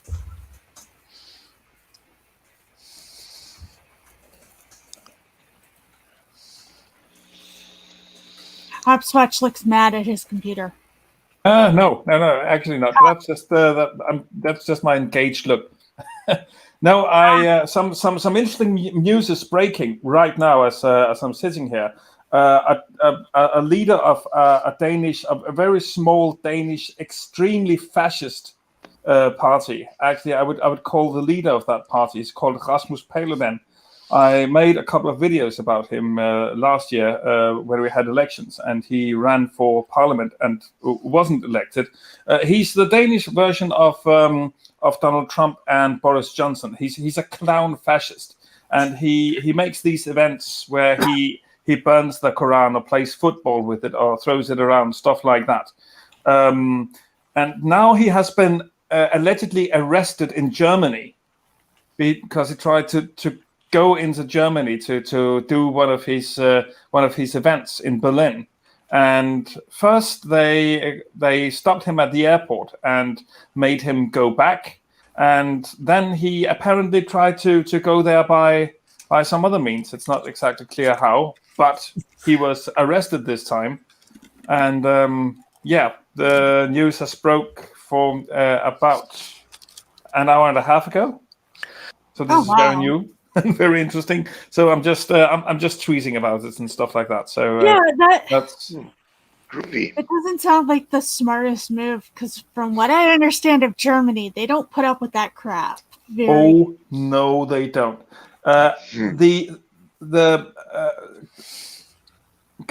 Traveling into the country when there is an immigration ban on you alone could cost you a year's prison. And they might come up with some other pretty nasty allegations against him, considering what he was planning. So yeah, this is going to be interesting. Yeah, well, yeah, if the German government thinks it's a rally for fascists, they're not going to tolerate anything. No, they are not going to tolerate zilch. Nothing. Wow. So no, I'm actually not angry, but I was a bit fired up there. I'll definitely give you that. Indeed, I was. Well, different people have different facial expressions, but yeah, I was just like, what is going on with Hopscotch? There seems to be some stuff going on, but yeah. Man, I wish something like that would happen to Trump, where they just slammed him with something and he actually fucking faced some consequences. Like, holy shit. That would be nice. The consequences are coming if he loses this election. Not only will it be crippling to his ego, because then he will be a loser, and he hates the idea of losing. But I think we've all heard that the district attorney in New York or whatever, they've got charges that they're just waiting for him to come out. Well, Because you don't go after a sitting president, but you do go after someone when they're not a sitting president anymore. I don't think those are gonna stick.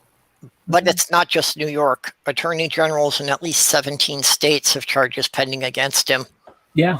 You know, when he said a couple of weeks ago, a week or two ago, that he might have to leave the country if he loses, that's what I've been saying for the past 2 years.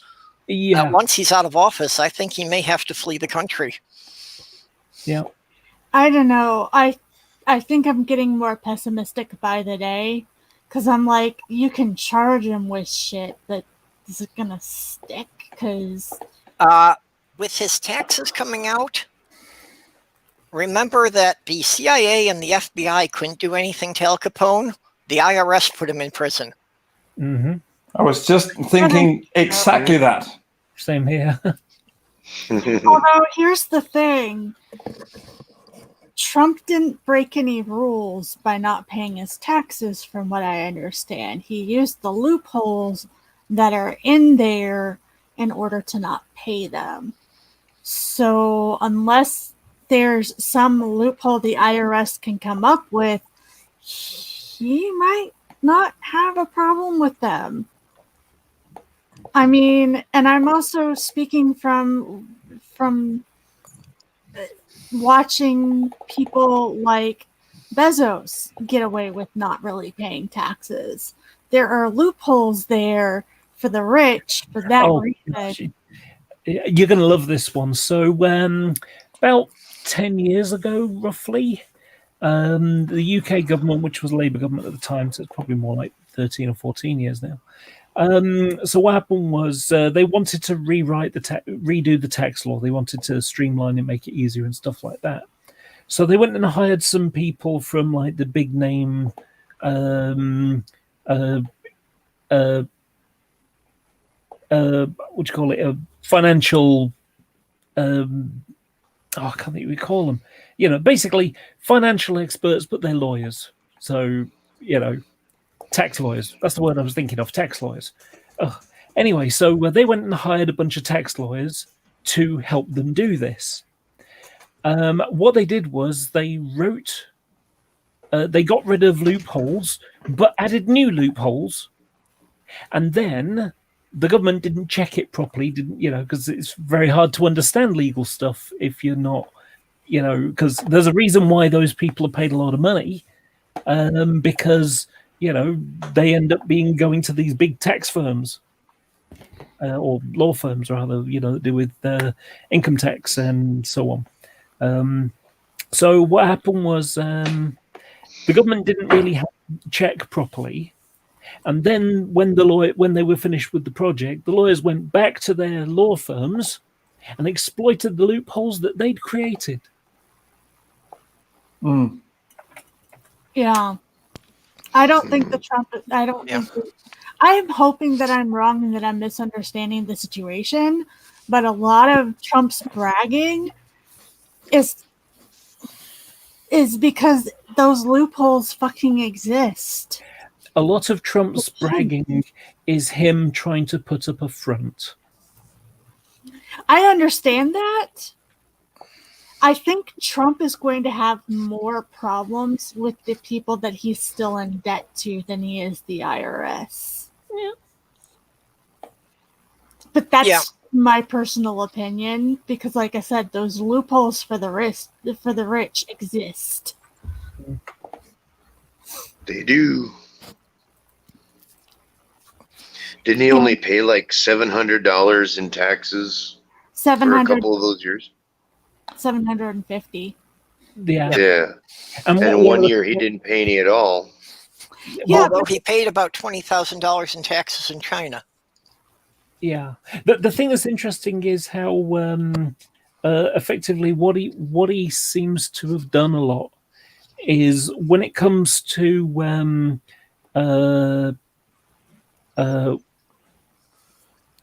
when it comes to insuring his properties or whatever, he says that they're not worth as much as they are. And when it comes to announcing how much he's worth, he adds more than what they are. Yeah, and So, those things are illegal. yeah, but he also claims that, like, oh, I wasn't making any money that month, that year. Well, and that's one of the things the IRS can do, is that he paid virtually no taxes because of how much he claimed things were worth. Mm-hmm. The IRS can go and subpoena the bank records for when he wanted to take out loans and show that the amount he claimed when he tried to apply for a loan was higher than the amount he claimed on his taxes, and that is fraud. Yeah, I've just seen him escape without consequences a lot, so I'm struggling to see a future where he actually, like, has consequences.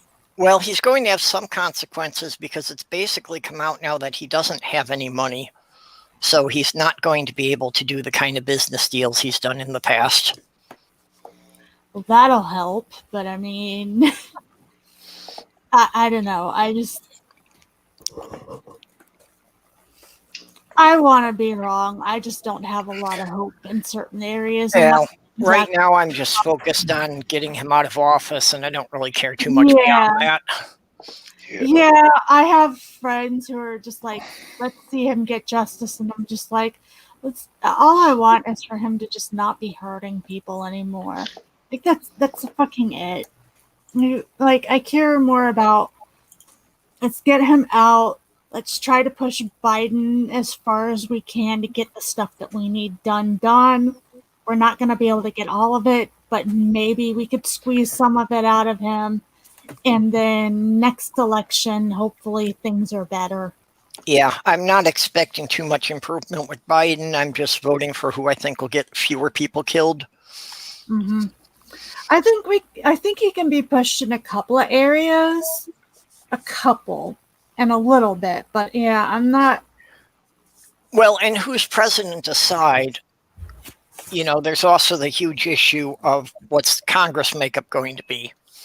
Because there's definitely a potential that the Democrats could take control of both houses of Congress. Yeah, but my thing is that with SCOTUS could slam down a lot of the things that both the new president, hopefully, and new Congress, hopefully, are trying to put in place. So, but they can only rule on something after it's been challenged and taken up several levels.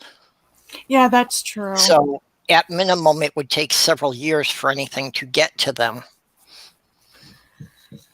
Yeah, and hopefully by then we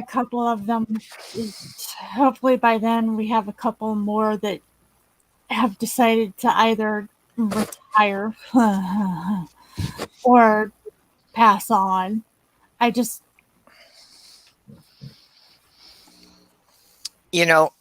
Not that I would wish anybody ill or that, but the thought did occur to me, if one of the justices in the Supreme Court got exposed to the COVID, that would definitely leave the potential for about half of them being knocked out during one president's term. I kind of am hoping that if we can take the House and the Senate, I'm kind of hoping that they'll do an impeachment process. Yeah, I'm not sure what it takes to get somebody off the Supreme Court, but there definitely has been talk that Kavanaugh could be removed. Judges can be impeached, but you got to find something really nasty on them. Yeah, well, that's why I've seen things specifically about Kavanaugh. Kavanaugh would be easier to get rid of than Barrett. Barrett's incompetent, but unfortunately we don't have much other than that to go off of.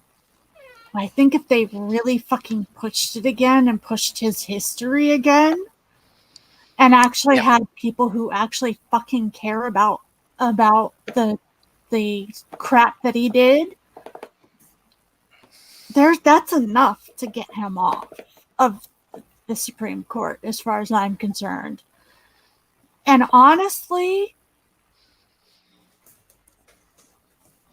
yeah, I agree with you, Harmonica Man, about Trump and his cronies need to fade away into obscurity, and their bigoted followers. Here, here. Yeah, and I think this is the likely thing, that there's a good chance of nothing getting done for 4 years, but for the population at large, that's better than what we have now. So kind of hope for nothing, and that 4 years from now, we might be able to push a better candidate. And I realize we have been in this cycle for a long time. I have not been happy with elections since I could vote at 18. So I get it. I fucking get it. It's just Trump has shown that he is willing to do whatever he thinks that he can get away with. And with the House and the Senate, the people who want to hold him accountable don't have the power to. He can. Okay, I'm going to leave now because I have to make a couple of phone calls and stuff. So Okay, thanks for see you coming. around. Later. You're Yep, welcome. thanks for hanging out with us. We'll see you later. My pleasure. My pleasure. Bye bye. Have a good one. Yeah, I'm sure to remove a sitting judge, it would take criminal charges. And, part of the things with Kavanaugh, it has been brought up that there are still, unresolved cases of him as far as sexual allegations and that. So it might be possible for them to still get a rape conviction on him.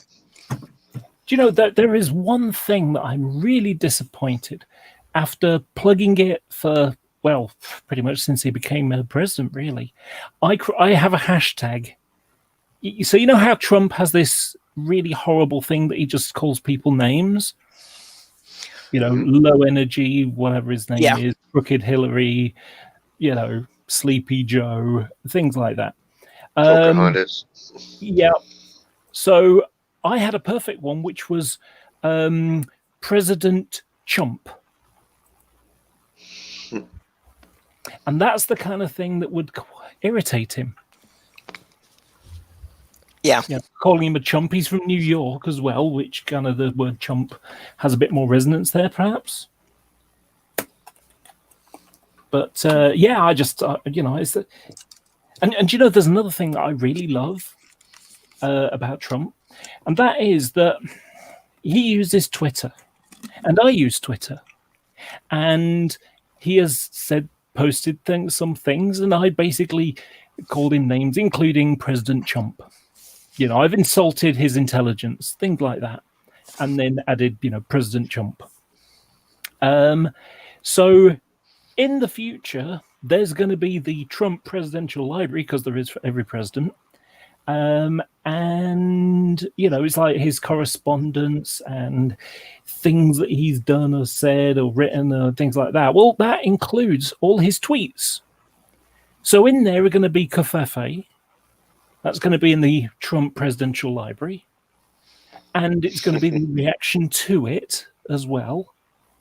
Because when it comes to the history of things, it's like, okay, here's what Obama did, and here's what the people's reaction to it is. And so you'll get the same thing. So there's going to be loads of people making fun of Trump for being a jackass or a bigoted asshole. And that's going to be in the public record, quite possibly. So there may be, in the future, the electronic Trump archive in the Trump Presidential Library, which includes me calling him President Chump.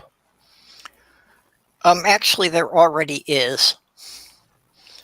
Trevor Noah of the Daily Show created the Donald J. Trump Presidential Library, which is basically a catalog of all of his tweets. Yeah. Yeah. So, like I say, it's comical that that me in a different country, just some ordinary person in 3,500 miles away, can call him names, and it could be in the presidential library. You gotta love that for all time. Yep. Well, and with the internet, it will be there. Things don't really go away on the internet. No, because you can delete it all you want, but somebody will have a screenshot. Going off what Harmonica Man says in the best pop-up junk. The best pop-up book is the Pop-Up Kama Sutra.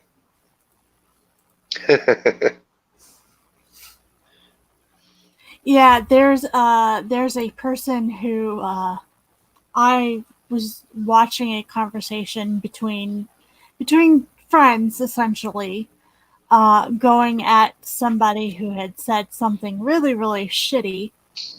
And she basically deleted it because she was just like, oh no, nobody's going to notice. And there's about 40 copies that I know of said conversation from Twitter because people were like, oh no, she's going to delete this. We know she is. Yep. And just saved it. Now, granted, you can fake what a tweet looks like to a degree, but still. Yeah, and a lot of people still don't get that when you tweet something out, literally within a second, that has been saved to 100 people's phones. And there's something else to think about. In 1984, George Orwell, and you got Big Brother and all that kind of stuff, and it's basically watch out because the government can, take control and things will be awful and so on. The reality is the opposite now. I mean, the only way that this could happen is if they get rid of the internet. Because if you think about it, so let's say you're watching, let's just say Joe Biden. I'm gonna use him as a target because it's only fair to pick on both teams, if you know what I mean. Okay, so let's say Joe Biden is a bit of a dog. He's playing this game right now that he's brilliant and all that kind of stuff, but actually he did some really shady stuff in the past. Okay, so what happens is, let's say one of us are watching. He's saying something in the he says something about something he said 10 years ago. Or 20 years ago, or whatever. And, when he was just like a minor politician somewhere. 30, 40 years ago, who knows, But what happens is he talks about something that happened in the town where he lived when he was, like a councillor there or something. So he says something like that about something like that. And he's like, that guy just lied. I know he lied. And so what happens is someone, I can go down in the basement and go in that, shoe box under a cover somewhere and get out that old newspaper cutting that I kept, where it shows what the reality of what happened is. Then I can post that on Twitter, and within 10 minutes. That's all over the place. Well, unfortunately, for a good number of people, that has no impact because with Trump, we have, the videotapes, we have the recordings of him saying and doing deplorable things, and he still got elected anyway. Yeah, but that's the problem. Is that's because American politics has become so binary, so bipolar. That it's basically your word versus someone else's, and anybody else. If you're saying that, if you're on the other team, then what you're just saying is lies. I mean, it reminds me of something many years ago. I was studying the Vietnam War. And the CIA decided that they were going to try and screw over some South Vietnamese politician, because he wasn't towing the American line, shall we say. He wasn't following what everybody wanted him to do. So they decided they would just destroy his career by having pictures having stories or whatever about him sleeping with like young women or something. Now, a British or an American politician at that time, that would kill their career. They would end up resigning that day if all that stuff came out. But what they didn't realize, in Vietnam, the idea of older guys getting younger women is like, go on, get in there. Well done, you. They basically misunderstood that. Yeah, they didn't get the cultural context. Exactly. And unfortunately, what you've got in America right now is this cultural context, excuse me, that you're either a Republican or you're a Democrat. And if you want to, you watch the news, and so often, MSNBC, CNN are the Democratic propaganda channel, and Fox News is the Republican propaganda channel, or for that matter, Breitbart or whatever, because they will add bits that aren't true. They will slant it so much. I'll give you an example. So, and again, I'm looking at this from the outside, and I'm going to pick on something. So I like Rachel Maddow. Really love her. I love the way that she presents the show and everything. In fact, the only thing that annoys me about her is that I can't get to see her in the UK. All I get is, like maybe 8 or 10 minutes worth of the 45-minute show that was on last night. And they squash anybody who sort of copies the audio or video, and then they just block the chat. They end up striking the channel and it goes down. So I don't even get to see it, and I really would love to. But so what happened was, she had a story where there was a cargo plane going from Afghanistan. I forgot what they're called now. I forgot what they're called. Cargo Master 3. Not quite following you here.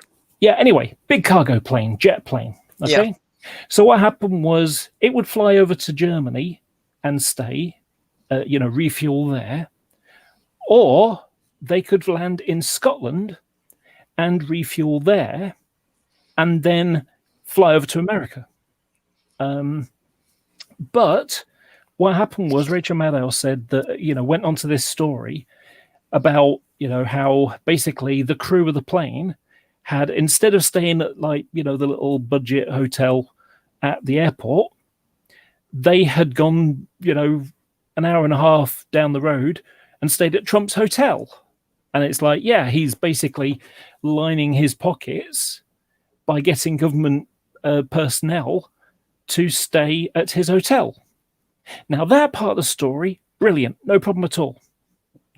But what she added on, or what the show added on, was that it was really unusual to stop at Prestwick in Scotland. And that is not true. I've got an interest in airplanes, military aircraft, civilian aircraft. I've got an interest in these things. And I know that the range of one of those cargo planes, they haven't got the range to get all the way into America from Europe.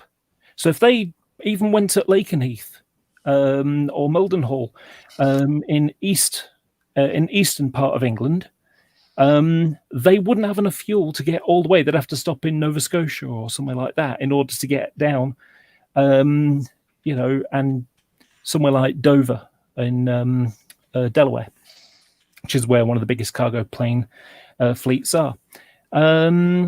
So it's like, this is really unusual. And the fact is, it isn't.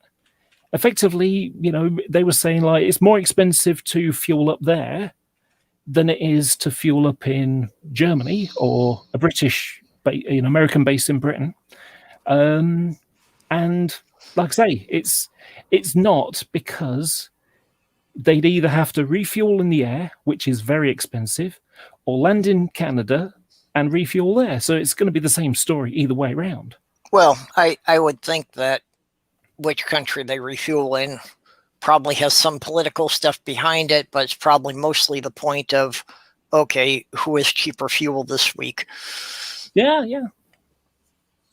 But like I say, it comes down to the scandal is, instead of staying at the local hotel, they were going to Trump Hotel. Yeah. That's the scandal. Yep. And yeah, Trump's been hit with that for a number of things. Yeah.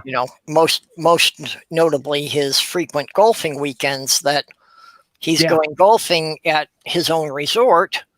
But for him to go golfing at his own resort, it means that they have to have 24 hotel rooms for all of the Secret Service and his entourage. Yeah.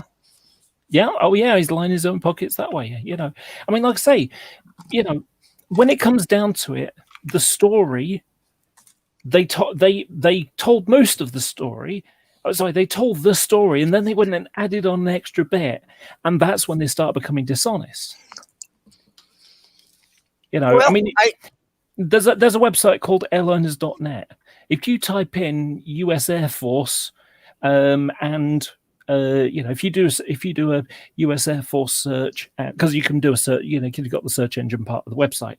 If you go there and put USAF, U.S. Air Force, and you put Prestwick Airport, you'll get loads of U.S. Air Force stuff, U.S. Navy stuff as well. Because that's one of the routes that they take to get across the Atlantic.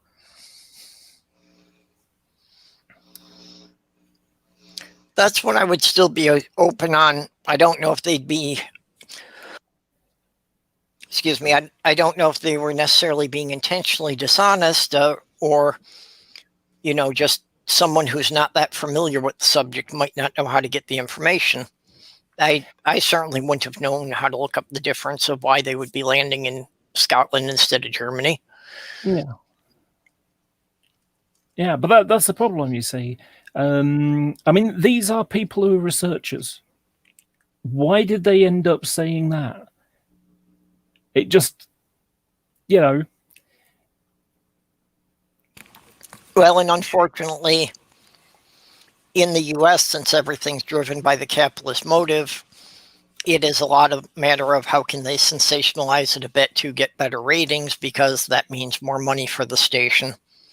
Yeah. I remember now, C-17 is the plane. So USAF. Yeah. C. Yeah, the C-17 super trains have been pretty much a mainstay. Back to I'm gonna have to hop out of here, guys. My phone's dying. Okay. So, awesome hanging out. We'll see y'all later. Okay. Thanks for coming, Doc. We'll see you later. Yep. Yeah, I just typed in USAF C-17 Prestwick, and there are 3 YouTube videos of C-17s taking off at Prestwick, or landing at Prestwick. And if you hit images, you'll just get loads of them. If it was unusual, there would be, 10. Yeah. Well, and like you say, yeah, the news networks, they do have people who their entire job is just to fact check these stories before they go on the air. So that should have been caught. So yeah, somebody was not doing their job, or they were trying to sensationalize it. Yeah. And the thing about it is, I don't, even if it's fair to assume that maybe they made a mistake. Okay. If they sensationalized it, what's the point? Because all you do by sensationalizing it is add, that's what they do. They lie. They get things wrong and they lie. Yeah. And, and that's exactly what the it gives the opposition ammunition. Exactly. And if they stick to the, Trump made them, why is it they ended up going to Trump's place instead of staying at the local hotel, which didn't require hiring of car or whatever it is, going on a bus an hour away? just to go to stay at some Trump thing when they normally wouldn't do that. Yeah, and it's not like with Trump that they don't get enough things that they can report on anyway. Yeah, I mean, if you think about it, I mean, like, what was one of the biggest scandals in the Obama thing? He wore a grey suit or a brown suit, a tan suit. That was Tan suit, yeah. Yeah, that was a scandal. Yeah, because he dared to wear a suit that was lighter than his skin. Yeah, but Trump, there's a scandal on him every other day, if not every day. What stupid thing did he say today? What ignorant thing did he say today? Which bigoted people did he pander to today? Well, and that just, goes to show that it's a personality cult. Because it doesn't matter how many stupid things he does. A third of the population is going to follow him and vote for him regardless. Mm. And that cult of personality, and I hate to go Godwin's law here, there was a problem. There was a thing that they did with that with Hitler. He didn't get married until the day day before he died, and shot himself. Yeah. They did the same thing with Stalin, but it wasn't quite so good. But you look at North Korea. I mean, they literally have people crying and fainting and weeping because he was within a few meters of him. And it's almost as if, they need to make sure that they show it, or else they'll be shot. That's a cult of personality. Yep.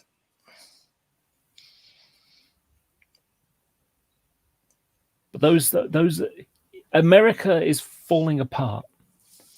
Like I say, there are predictions, and I don't think it's an unreasonable prediction to make, that if Trump doesn't win, there's going to be crazy people with guns that go shooting people. I wouldn't, I mean, you look at the lady who, had a hit against her effectively from Michigan. The FBI literally caught it just before they were going to do it. Yeah, and apparently they uncovered a similar plot that another group, I'm not sure if it was associated with that group or another group, was going to do the same thing to the governor of Ohio. And why? Because they were wanting people to wear masks. Because masks have been politicized in a way that, you're only. It's almost like the no true Republican. If you're not wearing a mask, then you're not a real Republican. Sorry, if you're wearing a mask, you're not a real Republican. Excuse me, wrong way around. Yeah. So that's disturbing. It's scary, and I do very much expect that, if Trump loses the election, there's going to be random rioting in a lot of cities. Mm-hmm. But I think the thing is that it's not any real organized effort. It's a lot of small splinter cells, but there isn't any centralized group. Yeah, but that's the problem. 9/11 happened because the American military system was still had a Cold War mentality. An enemy coming to attack America would be coming from the outside. So what happened was when the scramble went up to get their airplanes in the sky, they flew out towards the sea because that's where the enemy planes would be coming from. But the reality is that they were inside, and the American system hadn't actually thought about that.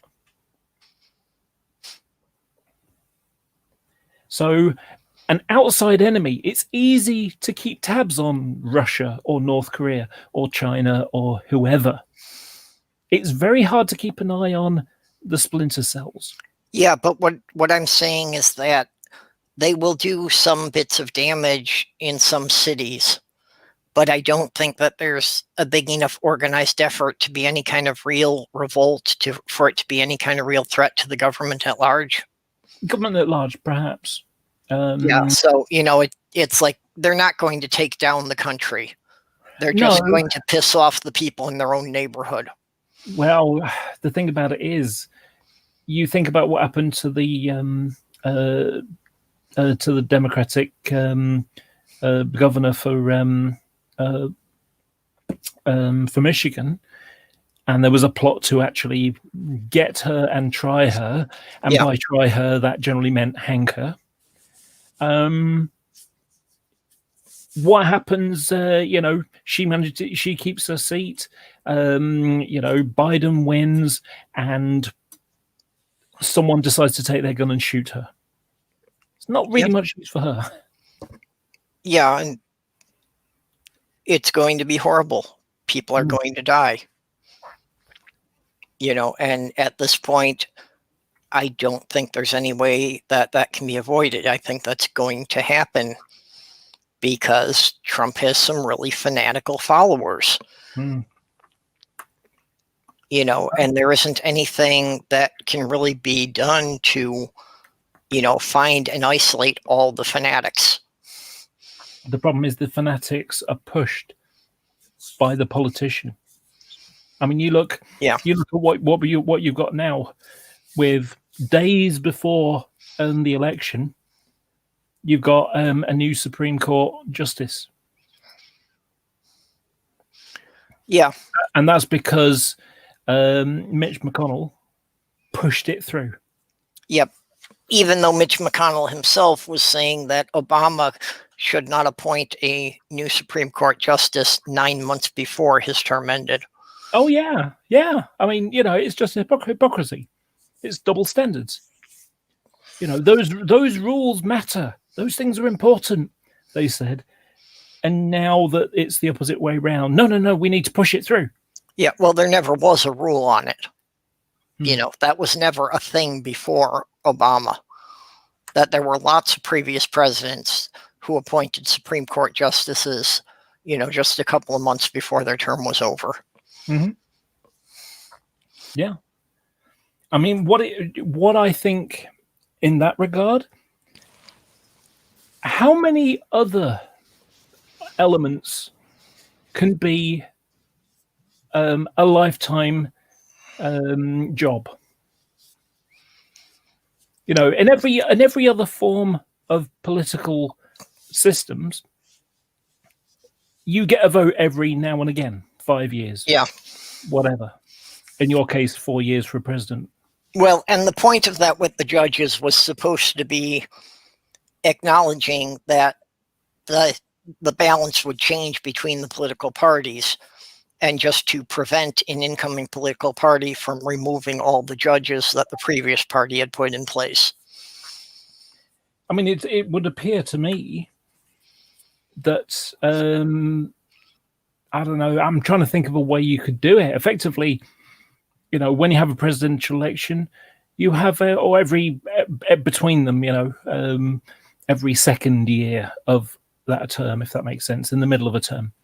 You have, as well as voting for senators, you have a vote. So basically, when you do your vote, also in there is who do you want to be the justice, this time. Because effectively, if you think about it, the amount of people that, let's say Roe v. Wade, the amount of people who are fine with Roe v. Wade is much bigger than the conservative people who don't want it.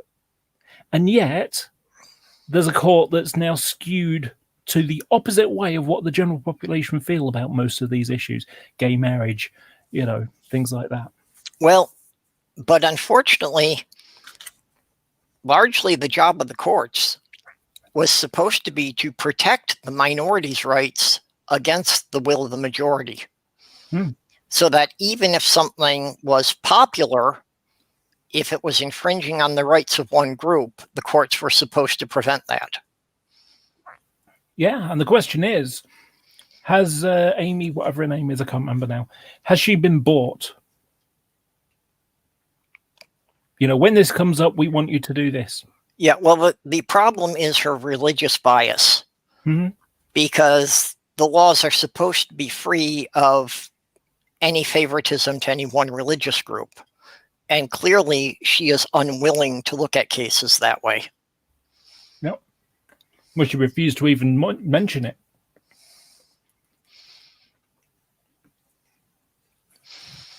You know, she refused to answer questions about when this comes up, what kind of, you know, what kind of thing would you think of, kind of thing. And I don't know, was basically what she tried to say.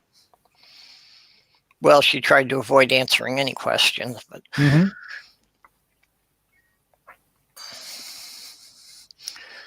okay. Well, we've been going close to 2.5 hours here, so I think I need to wrap this up here so I can get some other things done while I've got daylight today. It's pitch black outside here. Yeah, it's 7:25 here. Yeah, I'm going on 2:30 in the afternoon.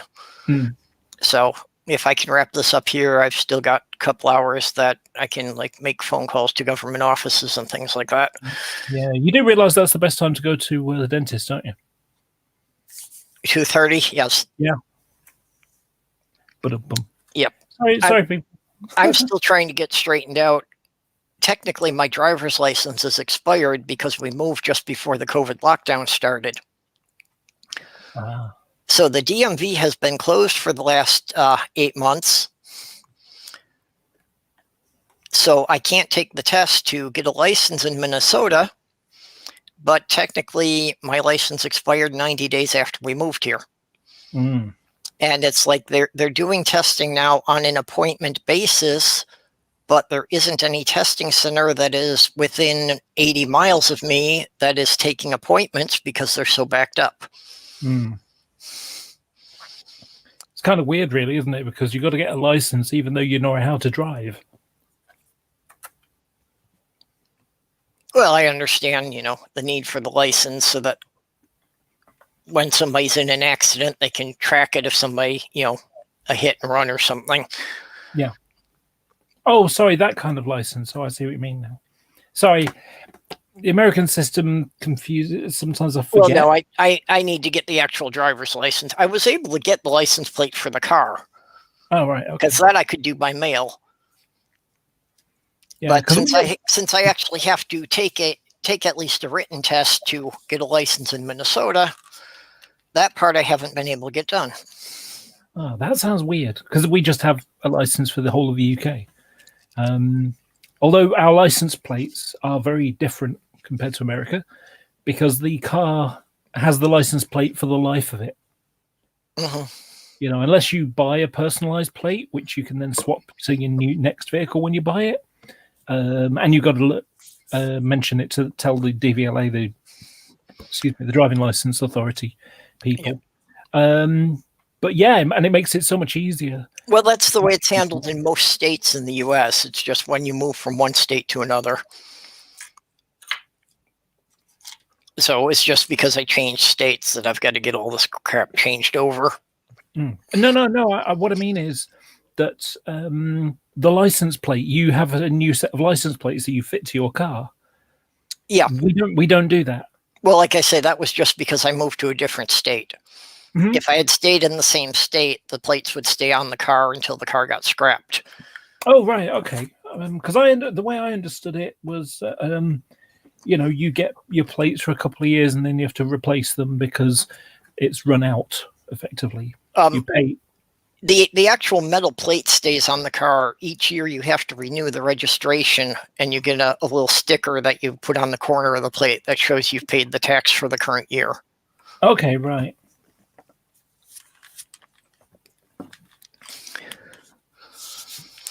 Okay, so yeah, going to wrap this up here. I think Tria may have stepped out on us. I'm not sure if she's here right now.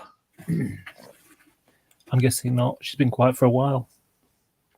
She put something in the side chat about the air conditioner guy showing up there.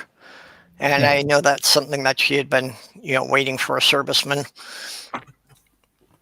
My air conditioner is open window. Yep. Okay, so Laura, you have anything coming up you want to plug? No, actually, I made a video last night into today, which hasn't gone very well because it's attacking Steve McRae and Red Rhetoric and that little band. Because they've been having this problem, this issue with the non-sequitur show and Kyle forging documents and all sorts of stuff. So that's all going to, and as things have got closer and closer to it, the rhetoric has just been going crazy. And just a few days ago, Red's rhetoric had a hangout or had a live stream with his friends, and there was homophobic stuff, Big Bubba, type stuff. Oh gosh, it was awful. I mean, it's like these people literally want Kyle raped in prison. And I think the video I've made, I think it illustrates that quite well. So it was horrific. Absolutely. Yeah, that's been just way too much drama there for way too long. I just don't pay attention to anything to do with Steve anymore. Yeah, I can understand why. Like I say, it's the problem is so often he's talking about my friends or even me occasionally, and he just has this attitude. The video is called "No Means No," and for him, "No means no" means shut up and stop telling, stop talk. Shut up about me. I should just be able to, tell lies as much as I want, and you can't say anything about it. No, sorry, doesn't work like that. I can't stand hypocrisy, So yeah, I basically talked about that. But yeah, racism, homophobia, it was awful. So yeah, that was that. Anyway, thanks for having me on. I appreciate it. Well, thanks for coming. Mm-hmm. Good to have you. I was just trying to check here. I thought we were connected on Twitter. I know we're in some of the groups together, but now I'm having trouble finding you directly.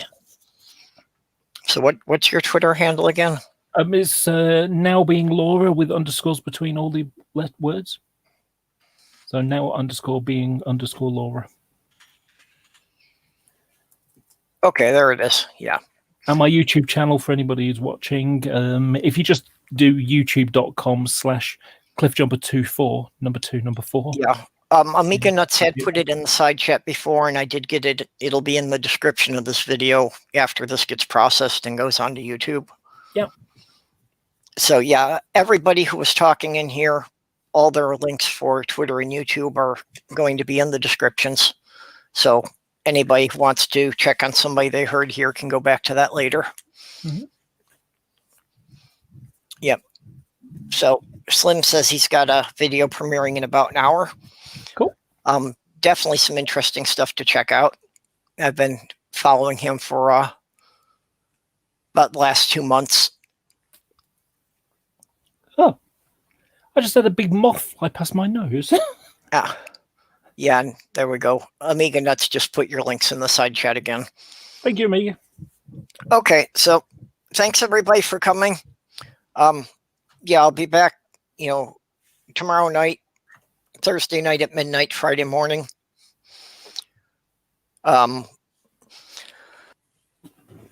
Excuse me. So that's about 23 hours from now.